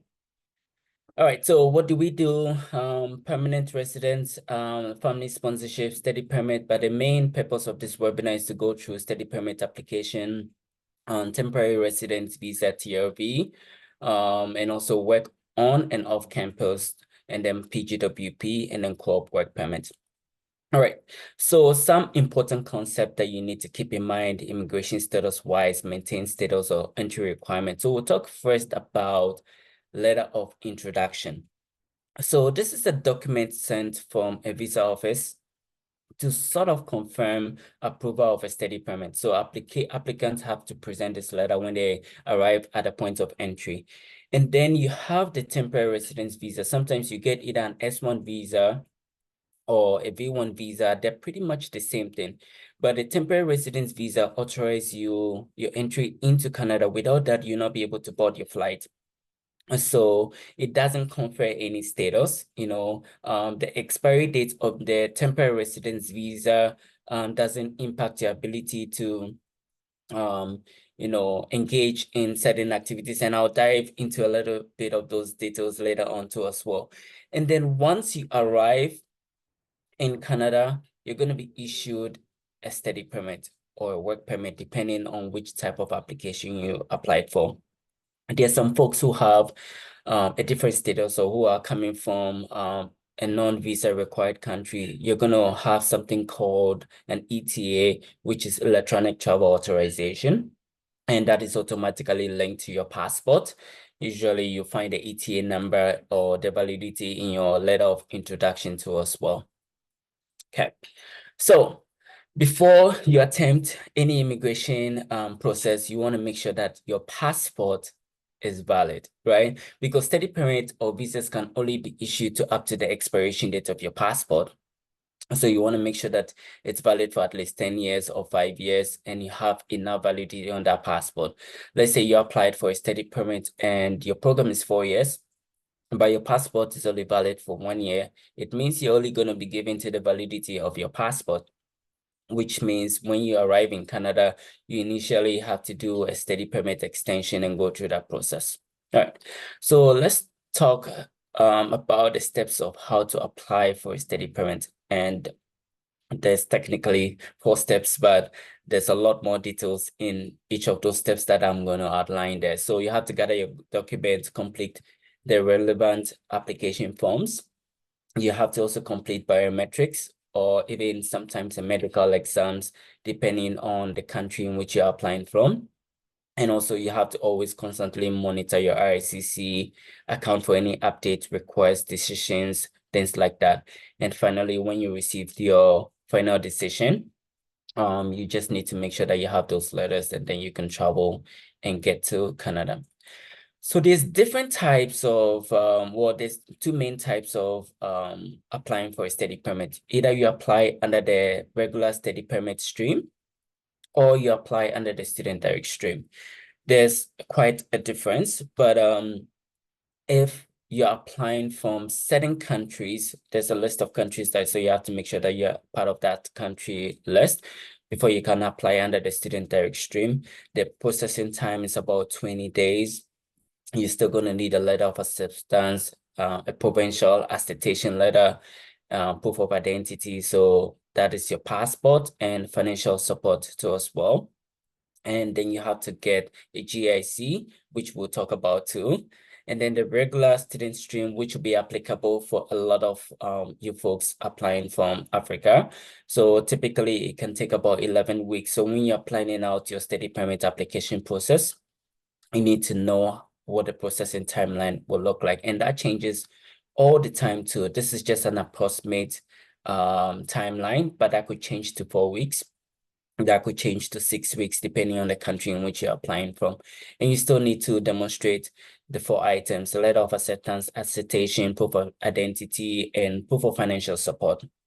And that's about 20,635. And we'll talk about that too in more details.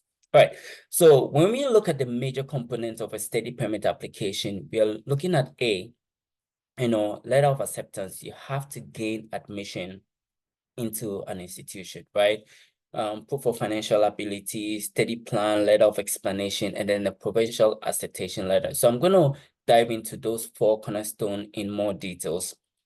So for letter of acceptance, you have to be accepted into a designated learning institution.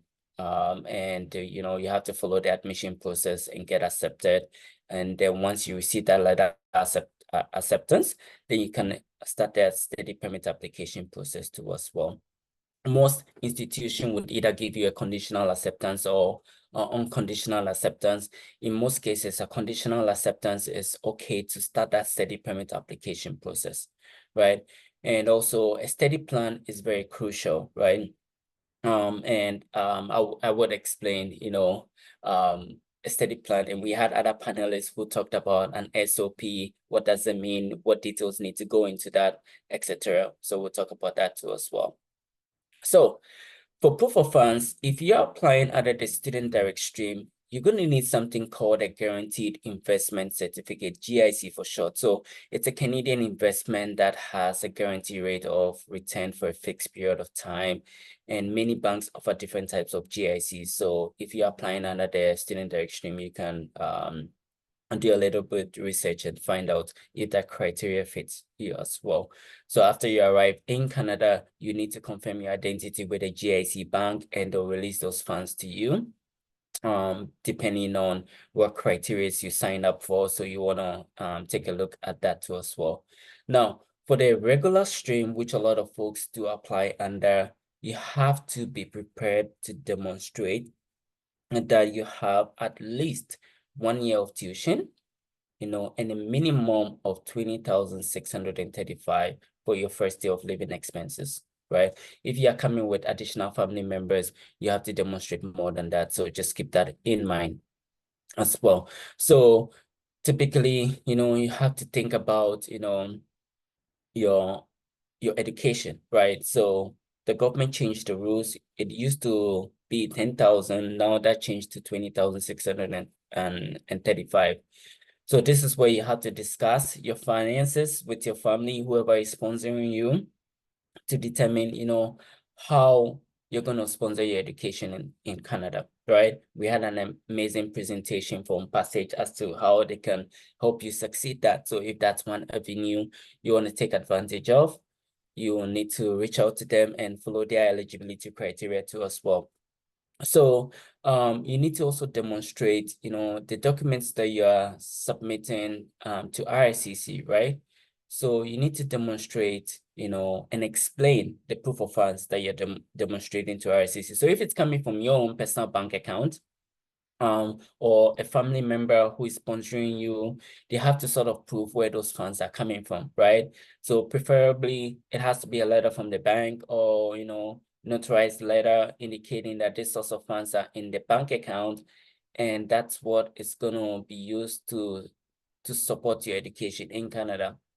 Some of you might also have scholarships, bursaries, fellowships, and that will be covering your living expenses.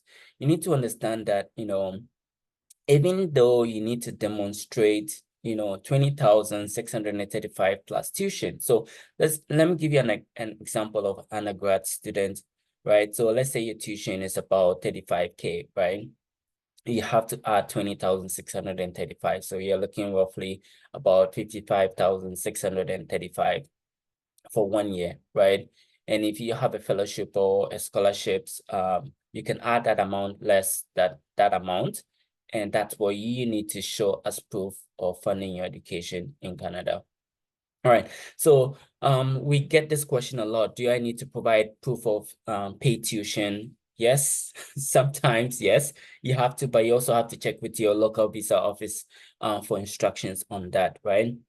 Some institution, you're not required to prepay tuition, but it helps you strengthen your application, especially if you paid your tuition in full for at least a semester or 1 year. Because you need to demonstrate to RICC that you're a bona fide student, you're a genuine student, right? So paying it upfront would help you demonstrate that to RICC. And usually you would get a receipt demonstrating that you've already paid your tuition, and you can include that as part of your study permit application process as well. Now, when it comes to proof of financial ability, you have to keep your application organized, right? We recommend you write a cover letter for this session listing all the documents you're submitting with your application, right? So I just provide a sample of what that will look like, right? So sources of funds have to be clear, right? It has to be sufficient. It has to be reliable. So if your funds are being provided by a parent, a family member, or a third party source of funding, they have to provide proof, right? And explanation as to where those funds are coming from. If you are employed, letter of employment, proof of business ownership, bank statements, etc. So those kinds of documents are very important in assessing your financial ability to support your education in Canada. Now, we've had a lot of conversation about a study plan, right? So either a letter of explanation, letter of intent, SOP, whatever you want to call it, right? Typically, a study plan should be 1 to 2 pages. I've seen more than that. That's okay too as well. It helps establish your intention as to why you want to come and study in a specific program, right? Your genuineness, and also your ties to your home country. They want to see all of that, and that is demonstrated in a study plan. Some folks don't know how to draft a study plan, and I know there's a lot of AI tools out there. Remember, if I can see from a study plan that it was generated by AI, an RICC officer can see that too as well, right? AI tools are there to sort of help you, guide you as to, if you don't know how to start to draft your study plan. Yes, it's a great tool to sort of determine how to start to draft that study plan, but it's not something, oh, just write a study plan for me. I'm going to A university or B college, and I just want you to input those information. They can definitely see through that. You also need to understand that RICC also has AI tools, right? So keep that in mind. All right, some questions that you need to keep in mind when you're drafting a study plan, right? Why do you want to come and study at that college or university of your choice, right? Why is this step in your educational journey logical or beneficial, right? Why can't you do this in your home country or any neighboring country? You want to demonstrate all of that, right? Why is this institution, why is this country important for you in coming to study there, right? How would this education help you in your employment prospects once you've completed your education in Canada? Remember, a lot of refusals that we've seen is usually tied to your home country because you haven't demonstrated that once you've completed your program, you're going to go back home, right? It's okay to have dual intent, because a lot of people's intention is to come and study and also look for a pathway to permanent residence, which is also fine. But you also have to demonstrate to the RICC officer looking at your file that if all things fail or if things don't work out, you're going to go back to your country of origin, right? What will you need to return back to your home country after you concluded whatever you're coming to Canada for, right? Do you have family? Do you have obligations? Do you have a work that is giving you some time to come off your education? You want to demonstrate all of that too as well, okay? All right, and this is also a new policy that was introduced by the federal government, and it was mandated for provincial to provide a provincial attestation letter, so PAL for short, right? So students are required to submit an attestation letter as part of your study permit application. If you submit a study permit application without a PAL, your application is going to be returned back to you. So just make sure that, once you've applied, look at each institution and see what their requirements is to obtain a provincial attestation letter. And sometimes some folks don't know if they need a PAL or not, right? So if you're studying in a master's program or a PhD program, you don't need a PAL. All right, if you're currently inside Canada and you're doing an extension, you don't need a PAL, right? If you're outside Canada, 100% you need a PAL, right? You're applying for a new study permit application, right? You'll be studying in one of these following programs, undergraduate degree, diploma, certificate. You're going to need a provincial attestation letter. So something to keep in mind too as well. And we've seen that depending on the country in which you're applying for, sometimes medicals is required. It's always recommended to do an upfront medicals. Medicals are usually valid for 1 year. And then that way it fast track your process to get your application process faster, because they won't come back to you and ask for medicals, because that would just add to the processing timeline. Always check your validity of your passport, right? You know, if you ask me right now what my expiration date on my driver's license is, I can't tell you that, right? So this is why it's important to check that, right? Biometrics. Biometrics are usually required. They're valid for up to 10 years. There's an $85 application fee that is required. You might be asked to pay for that as part of your application process too as well. And also, depending on which stream you're applying for, sometimes a language of French, English or French benchmark is required to be added. So especially under the student direct stream. And any application or documents you submit with your study permit application, if it's not in French or English, you want to make sure that, you know, it's translated into one of those official languages. Now, some common reasons that we've seen when it comes to refusal is, you know, I talked a little bit about that, is, you know, you having a program that is not aligned to your previous education history, right? So you want to be able to establish that, right? I have a background in, let's say, medicine, and all of a sudden I want to pursue photography. I'm just giving you a general explanation, example. You have to demonstrate why you're interested in photography, because that's not your background, and it's something that you want to sort of pursue too as well, right? So a lot of you would not have travel history, you know, so you want to demonstrate your ties to your country of origin, your purpose of visit. You have to make sure that it's clear, you know, to satisfy the officer that, you know, if I left my country of origin, I'm going to go back to as well. And one of the other biggest thing that we've seen is, you know, financial documents or unclear or insufficient financial documents. In Africa, for example, we know there's a lot of huge cash deposit that, you know, are being used and goes in and out in a bank statement, right? Explain those sorts of funds, right? If you are employed with an organization and they're paying you into those bank accounts, usually ask for pay stubs or ask for employment letters to sort of, you know, explain those, you know, current documents in those bank statements, right? It's important, and always add a cover letter to those documents when you're submitting that. And I sort of, you know, as you can see on the screen, sort of an example of what that would look like to as well. And then the other thing that we've seen is, you know, you're not going to leave your country of origin, right? So I already talked briefly about this, but it's very important to emphasize that, right? Because we've seen there's a high refusal rate if you're not demonstrating all these factors that IRCC officers are looking at, right? Why is your studies reasonable, right? Especially you already have undergraduate degree.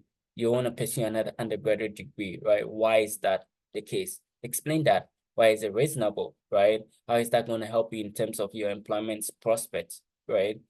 And also another thing you need to think about, in case you ever received a refusal, you know, I'll suggest you connect with us, connect with Pride Consulting, and they will need to see those refusal letters to sort of help you with the next steps so that you can address those steps so that it doesn't, you know, turn up to be another refusal again to as well. All right. If you've already had a refusal and you're already here, you should always, you know, hire a legal representative to help you with your application, because there might be one or two things that you've probably done wrong with your application. All right. So when it comes to PGWP, right? So postgraduate work permit, this is an added benefit, especially when you've completed a 1-year, 2-year program or a 4-year program. You would be eligible for a postgraduate work permit meeting eligibility criteria. And this helps you gain experience to the pathways to permanent residence, right? So sometimes, depending on also on the length of your program, you can get up to maximum 3 years of postgraduate work permit. This is only issued to you once in your lifetime, right? You have to apply within 90 days or 180 days, depending on where you are after conclusion of your program, right? You also have to make sure that you have valid status when you're applying for the PGWP, right? A lot of times students will come and due to various reasons, you know, will let their status expire, which is a problem, right? So you have to stay on top of, you know, being in compliance with your study permit conditions and also working full-time or part-time And one thing I wanted to mention too was that, you do have work eligibility, right? Your study permit comes with work eligibility, right? Starting in September, you'll be able to work up to 24 hours a week. And also during scheduled break, you're also allowed to work more than 24 hours a week. If you're working on campus, there's no limit to how many hours you can work a week, but off campus, there's limit to how many hours a week. So make sure you're checking that and staying in compliance to your study permit conditions too as well. And my previous colleagues did mention that, if you are applying to STEM categories, which is science, technology, engineering, math, those are very high sort of areas, that would, sort of guarantee you getting approval because they're high demand areas when it comes to, successfully immigrating in Canada. Right. So remember, this is my last slide. So just remember that, policies, programs can change. Always consult with, Immigration Canada for any accurate or up-to-date information when it comes to immigration. If you have any follow-up questions, you can put it in the chat or you can email, info@prideconsulting.ca. The number is on the screen there too as well. So thank you again for listening, and I'll pass it on back to Ife. Oh, wow. Thank you so much, Gilbert, for that wonderful session. Um, thank you. I know people, I can see hand raised. Adebayo, can you type your question in the chat box, please? In the Q&A, sorry, not the chat box, sorry, the Q&A box, please. Gilbert is still very much here. He'll be responding to your questions in the Q&A box because we still have one more session before we call it a day. But I just want to chip in one or two things. Please, if you're here and you're not following Pride Consulting on social media, please do so. That is where we will be passing out or reeling out a lot of information about what is next. So if on Instagram, you can follow us on Pride_Consulting. Pride is spelled PRAIT_consulting on Instagram. We are very active on Instagram. On Facebook, you can check out Pride Consulting. So please follow us on the social media so that you can get first-hand information before any other person gets it. And also on Twitter, we are very active on Twitter as well. Pride Consulting on Twitter. You can follow us on Twitter, and we'll be able to engage you better. And quick one, we have our information on the chat as well. Our email, our phone number, our WhatsApp number. Engage us, and we'll be able to provide you that response or that solution to whatever study abroad issues you might be facing. Thank you. And quick one that I just reach out to us. I don't want to take much of your time anymore because we have one more speaker, and I just want to turn things over to my amazing sister, Dr. Chioma Okeke. She'll be speaking on studying in Japan. Yeah, I can see you're following us already on Twitter and on Facebook. Please, and on Twitter, on Twitter and on Instagram. Please keep the follow coming. We want to be able to engage you more. Like I said, we have 50 seats for nursing come January, and I want to do more webinar on trade courses because a lot of people don't know the importance of trades. Trades will get you jobs faster, and there is a easier pathway to PR for trade subjects. So engage us on all these platforms, and we'll be giving you the information because we are having another webinar next week. And if you're not following us, you'll be able to get information or access to this webinar. Thank you so much. So I'll pass things over to the next speaker, Chioma Okeke. She's a doctor, so apologies. I want to give her the right appellation. So Dr. Chioma is a Nigerian, and she's a formulation chemist in a biotech company here in Canada. She holds a PhD degree in bioanalytical chemistry from Tohoku. Apologies if I don't pronounce that correctly, in Japan. So now you know where the experience in Japan comes from. So without much ado, ladies and gentlemen, please welcome to this session our wonderful Dr. Chioma, as she understands, take us through the Japan study route. Okay, yeah. Sorry, I'm trying to share my screen. Can you hear me? Yes. Can you Yes. see? Yeah, we can see your screen too. Okay, so yeah, hello everyone. Good morning, afternoon, or evening, depending on where you're calling in from. Thank you, Fair, for that kind introduction, and thank you to the organizers for having me. It's such a privilege and an honor to be here. I'm excited about what you're doing here in this in Brit Consulting, and even though it's my first time here, like I'm really impressed with what's going on here. So yeah, I think I'm supposed to just say everybody has said it and clock out. But I'm just going to try and say what maybe anybody has not said. So my focus would be studying in Japan with fully funded scholarships. And anytime, so I'm going to walk you through from background about the scholarships, the different categories, any additional tips I think you would need at the back of your pocket, and then conclusion. So I like to start this with its background, especially because Japan is not one of the most popular routes out there. So it's not like I'm telling you something that I myself have not done. And also because I remember, this is just off the top of my head, a vulnerable thing. When I finished from uni, I had this bias. I didn't understand why would someone want to fund me fully outside the country? Like, you don't know me from anywhere. What is it? What is in it for you? What are you going to gain from it? Do I need to know someone? And then when I started getting close to people who had who were on different fully funded scholarships in different parts of the world, it changed my perspective to these things. And so this is just to show you the power of representation. So if there is nothing else you gain from this, webinar, it's just knowing that it's possible to get a fully funded scholarship and to study like fully funded. So yeah, I did my BSc in UNN, my MSc, my master's and my PhD was from Tokyo University, Japan. And then in 2023, last year, I was a visiting researcher at Binghamton University, New York, US.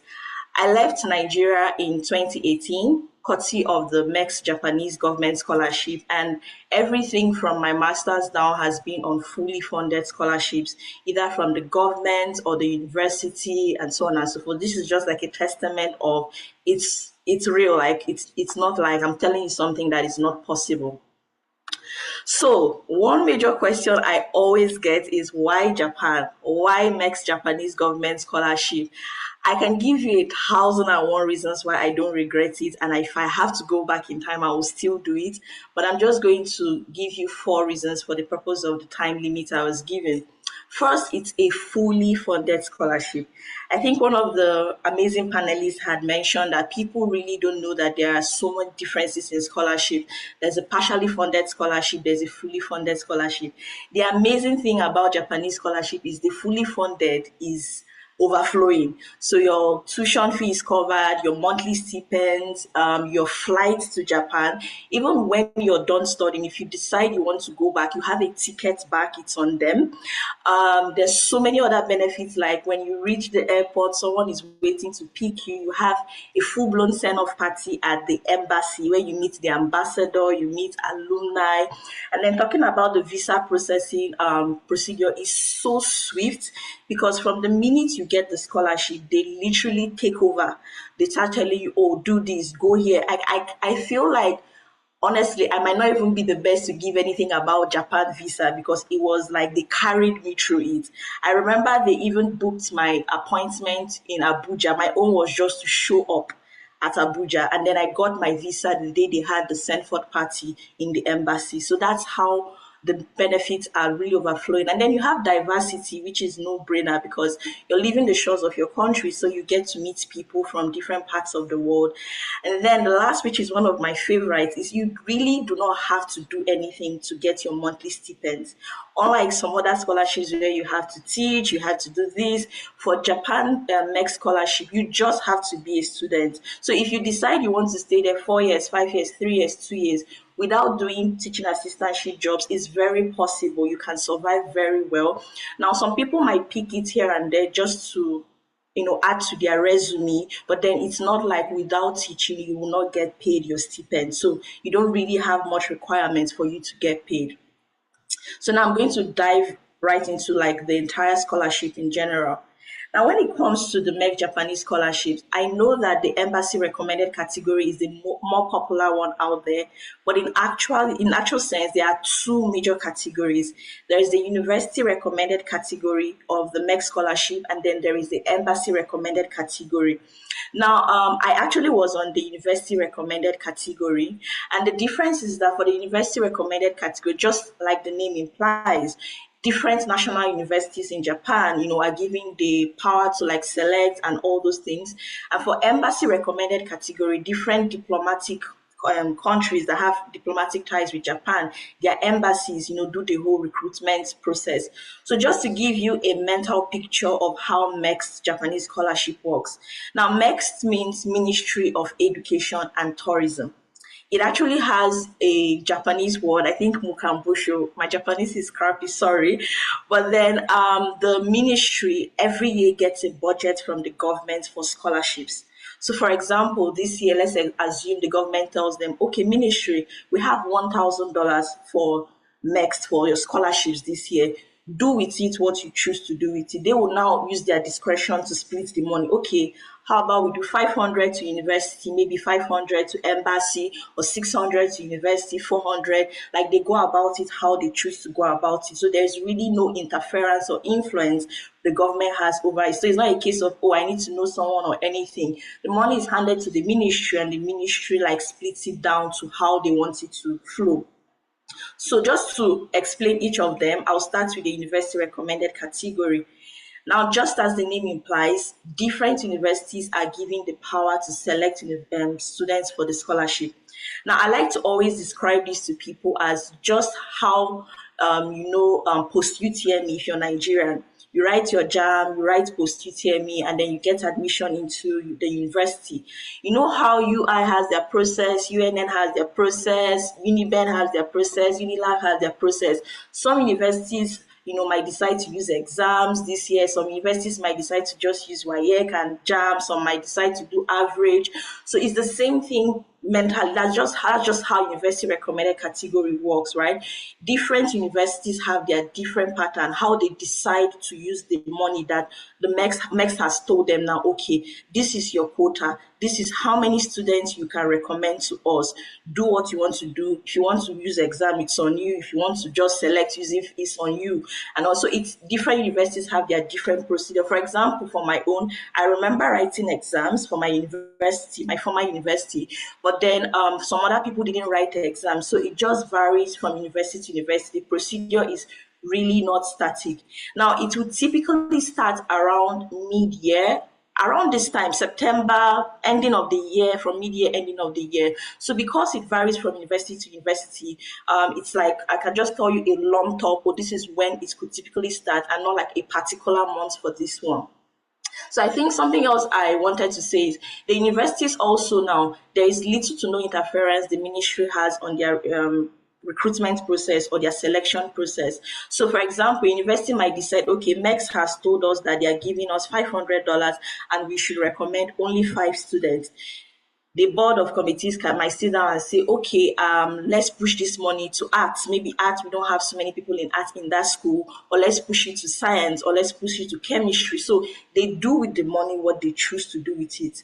And then because, like I said, it's coming from the government, the budget, there's some years that the budget might be, more elaborate or more, generous. Some other years it might shrink. I remember the sets before me, more people were selected, and my set was like 6 people from my university. So it's not static. There is no static number, but it just depends on the budget that the government has given them.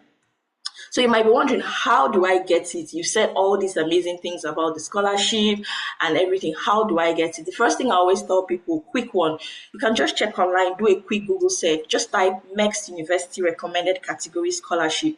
Now, what this might do for you at least is to give you an idea of the universities that are even maybe doing this or qualified for it, especially because I got to realize that they give different quotas to different universities. So, for example, University of Tokyo might have 10 students, bring 10 students.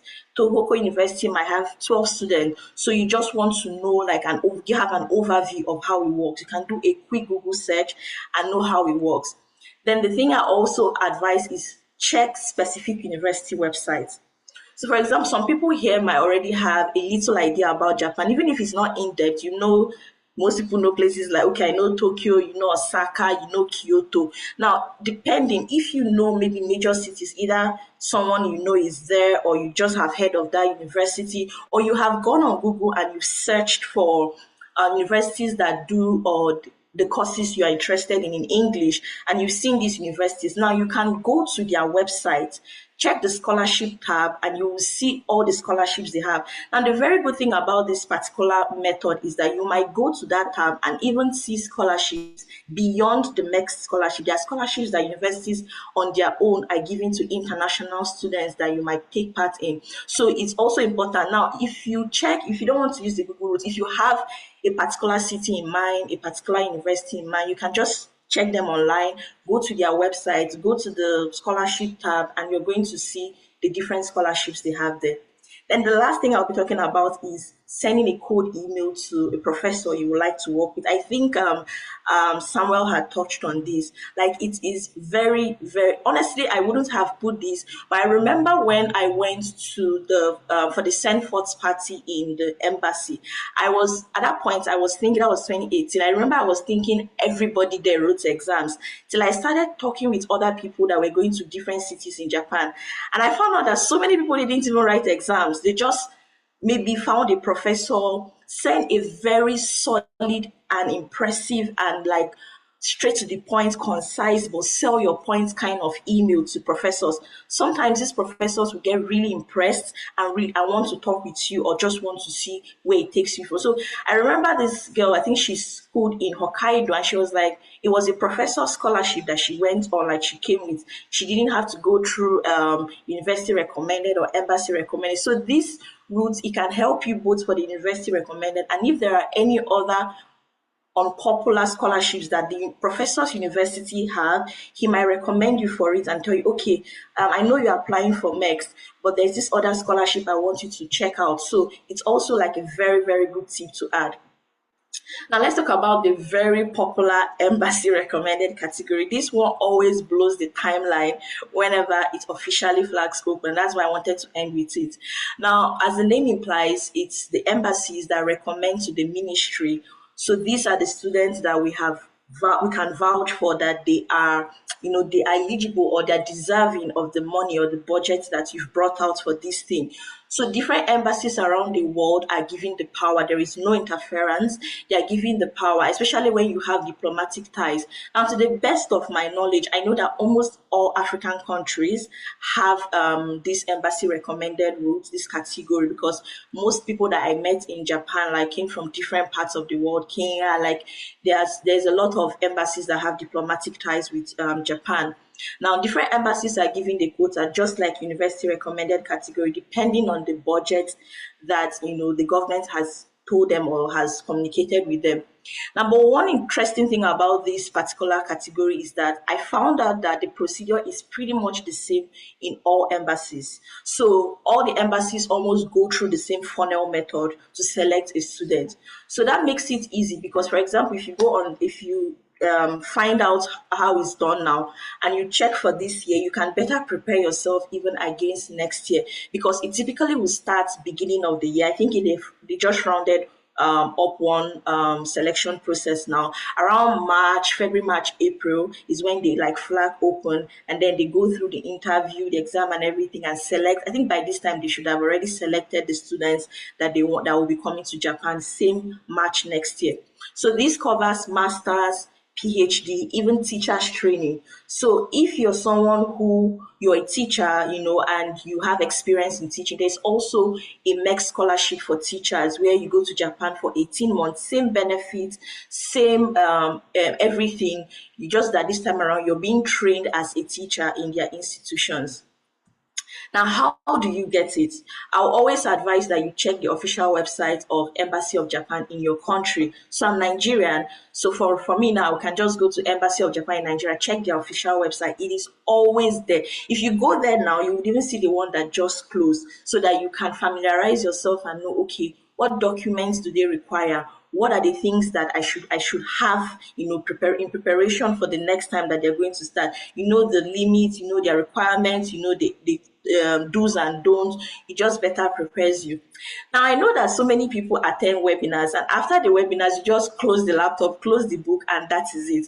So I always tell people the fastest thing you can do to just be aware when the scholarship flags open is follow their official Facebook page, the embassy. Now, this was a hack for me because I didn't even know it was a hack till I found out that I was always up to date with when the applications flag open. Not because I was stalking their website, but because I follow them on Facebook, and they're always quick to make an announcement when it has flagged open. Oh, we have started the application process. Click the link below. So you can, as I'm talking now, you can just go there, follow their Facebook page, so that when they make this kind of announcements, you are the first person to like jump on it, and then you can start applying. So additional tips I like to add is get your transcript ready. I think someone had already said this, just so that most times, just like every other scholarship, right? The scholarship window is not, application window is not open for a long time. So you need to gather your documents ahead of time so that when it flags open, you're on it, like you're doing it already. And then start learning how to compose emails for supervisors. Start compiling a list of supervisors you want to work with. You can just go on Google. Oh, maybe for me that is doing chemistry, schools in Japan that do chemistry. You start going there. Now you go to the website of the schools they told you about. You go through the faculty. Oh, I like what this prof is doing. That's how I found my prof. Oh, I like what this prof is doing. I'm interested in what he's doing. Compose an email. You can have, I remember I had an exercise book then. I'll write down names of professors that I liked what they were doing, their email beside it. Anybody I send an email to, I check it, like I tick it that, oh, I've sent this one an email on to the next. So compile it, learn how to write a very strong, impressive, but concise email, especially because you know that their first language is not English. So this is not the time to use big English to prove it. Just simple, concise English that proves to them that you are the right person that they want to talk with. And lastly, one of the many benefits of this, you don't have to write IELTS, TOEFL, you don't have to write most of those things because their first language is not English. Even though your program, I was being taught in English, my defense was in English, my faculty was in English, my examinations were in English, but then they have to be sure that at least you can even speak the English that you're coming with, that you say you can speak. So you can apply for the same time you're applying for transcript in your university. So many people don't know this. You can tell your university to give you a certificate that showed that you were taught in English all through the years you were in uni. So that certificate is also very, very like, you can use it, you can fly for them because they just want to be sure that you can communicate in English, you can be taught in English, you can comprehend English. So yeah, I think that's basically that. I wanted to stick with the 10 minutes because I know that we have already run out of time. And yeah, thank you for listening. If you have any questions, I'm open.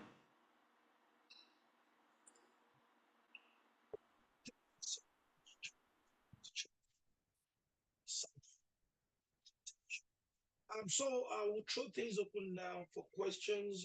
Panelists are still here. We have Tolani. He spoke about, he was the first panelist and he spoke about the UK school. We still have Gilbert, who happens to be the regulatory admission consultant for Canada. And we still have Dr. Choma in the house, and she's going to answer your questions regarding Japan. Sorry, Bobby had to leave. He's jumping to another meeting. And Samuel as well. But if you have questions, you can post them. If I can answer them, I will definitely pass it on to them. And that is why we are asking you to follow us on social media. Follow us on Instagram, on Facebook, and on Twitter. On Instagram, it is Prate_consulting.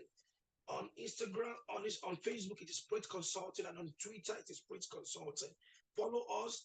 Like I mentioned earlier, we will be doing another webinar on the nursing program coming up for January 2025. We have about 50 seats. I repeat, 50 seats, and we will handle everything from start to finish, even including trying to get you a job while you're a student, helping you with a job while you're after graduating, and helping you with your with your PR application after you're done with your studies. So what are you waiting for? Click on those like and subscribe button now so that you can be one of the very first people that would get all those first-hand information. Remember, once we fill up the seats, that is it. We still have seats for trade programs come January 2025. We have seats for trade programs, and all these programs I'm telling you about, they are eligible for the loan opportunity in Canada. So what are you waiting for? Follow us on Instagram and be on the lookout. We'll be passing more information about the next programs we are having. So if you have questions, let's drop them in the chat box now. I don't want to dominate too much talk. Okay, Dr. Chema is already responding to that question. If you have questions, and I don't mind bringing you up. Maybe I'll just do maybe about 5 minutes.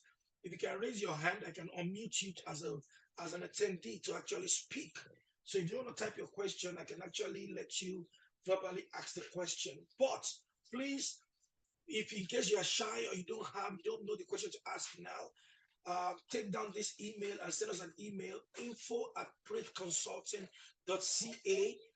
And also you can call +1, the country code for Canada, 647-873-5012. Please bear in mind, this is a call-only number because it's an office number. You can't use it on WhatsApp. You can only call or text that number, but not on WhatsApp. For WhatsApp, we are having a Nigerian number for WhatsApp, and it is +234-8076-049299. Those are the numbers and the platform you can reach us out on. And let me see if we have someone with hands up yet. Keep bringing your questions. Tulani is still here, Gilbert is still here, and Chema is still here. So feel free to ask your questions. And I do want to say thank you to everyone that has joined this webinar. It has been a very insightful and engaging session. And I don't want this don't let it stop here. Like I said, we will be doing another webinar come next week. This one will be focusing only on the practical nursing program that we have come January 2025. So we have 50 seats, like I said, for practical nursing, and it's at George Brown College. And let me read out some of the quick benefits of this program that we are talking about. The first benefit I want to talk about is that you will get funding for up to 2 years, just like Bobby mentioned, and you get 1 year living expenses. How cool is that? Getting about $1,000+ every month to just for your living expenses and having your tuition paid for 2 years. Also, because the program is done at George Brown College, it will give you access to the best hospitals in Toronto, because the college is in downtown Toronto, and they have partnerships with a lot of big hospitals in downtown Toronto that provides the best health care in North America. So you have that opportunity as well to be trained in those hospitals.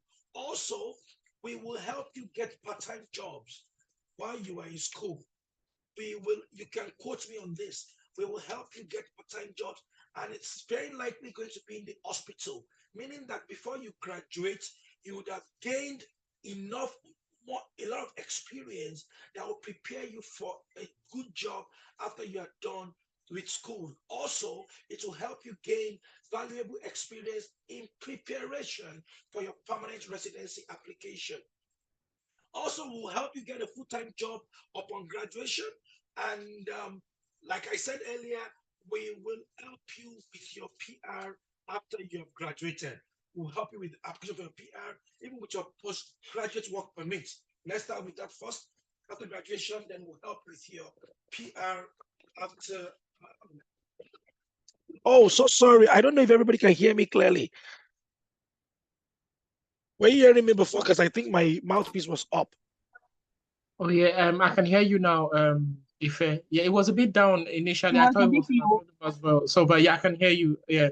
Initially, when you were talking, I was able to hear you, but the audio was a bit just low.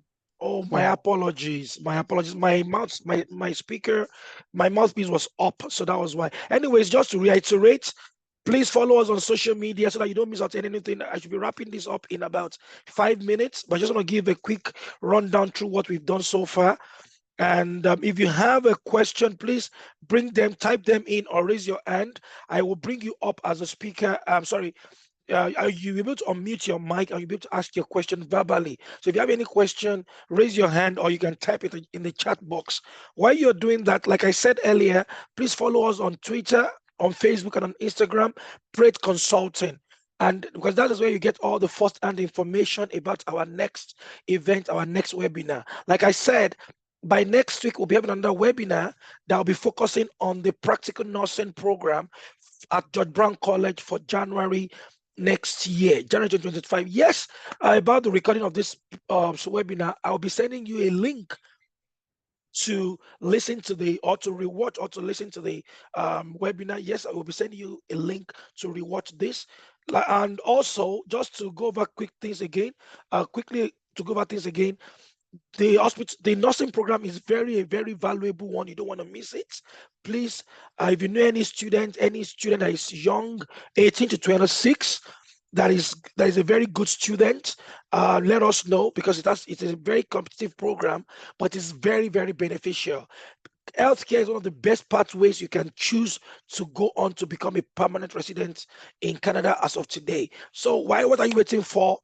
Sign up, follow us so that you can get all those information, and God bless you. I don't want to dominate this conversation only. I want to pass this on to Temitayo to say one or two things about upcoming book on scholarship, sorry.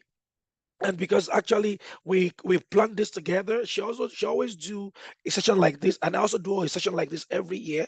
So you just thought, like, you know what, let's just combine efforts at least to make this happen. So tell me, if you're available, can you kindly unmute and say one or two things about your upcoming book on I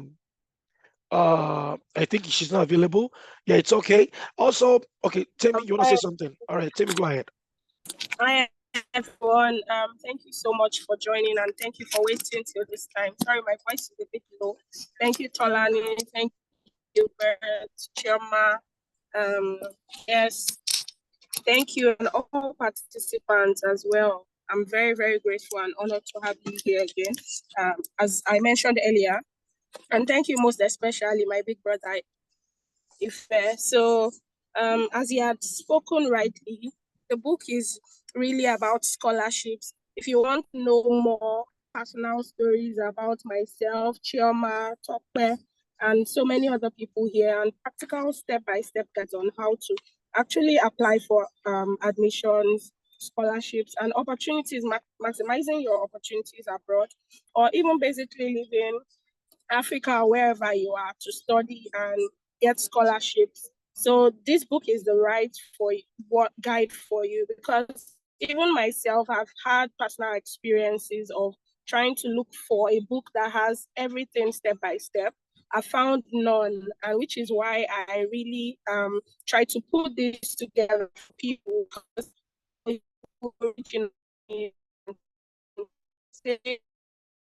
techniques and strategies. And through this book, you'll find not just myself, but other wonderful and amazing people like you've heard spoken today. And I hope this really helps you and impact you. And feel free to connect with us, like on social media, our Instagram and LinkedIn is a good platform for you to connect.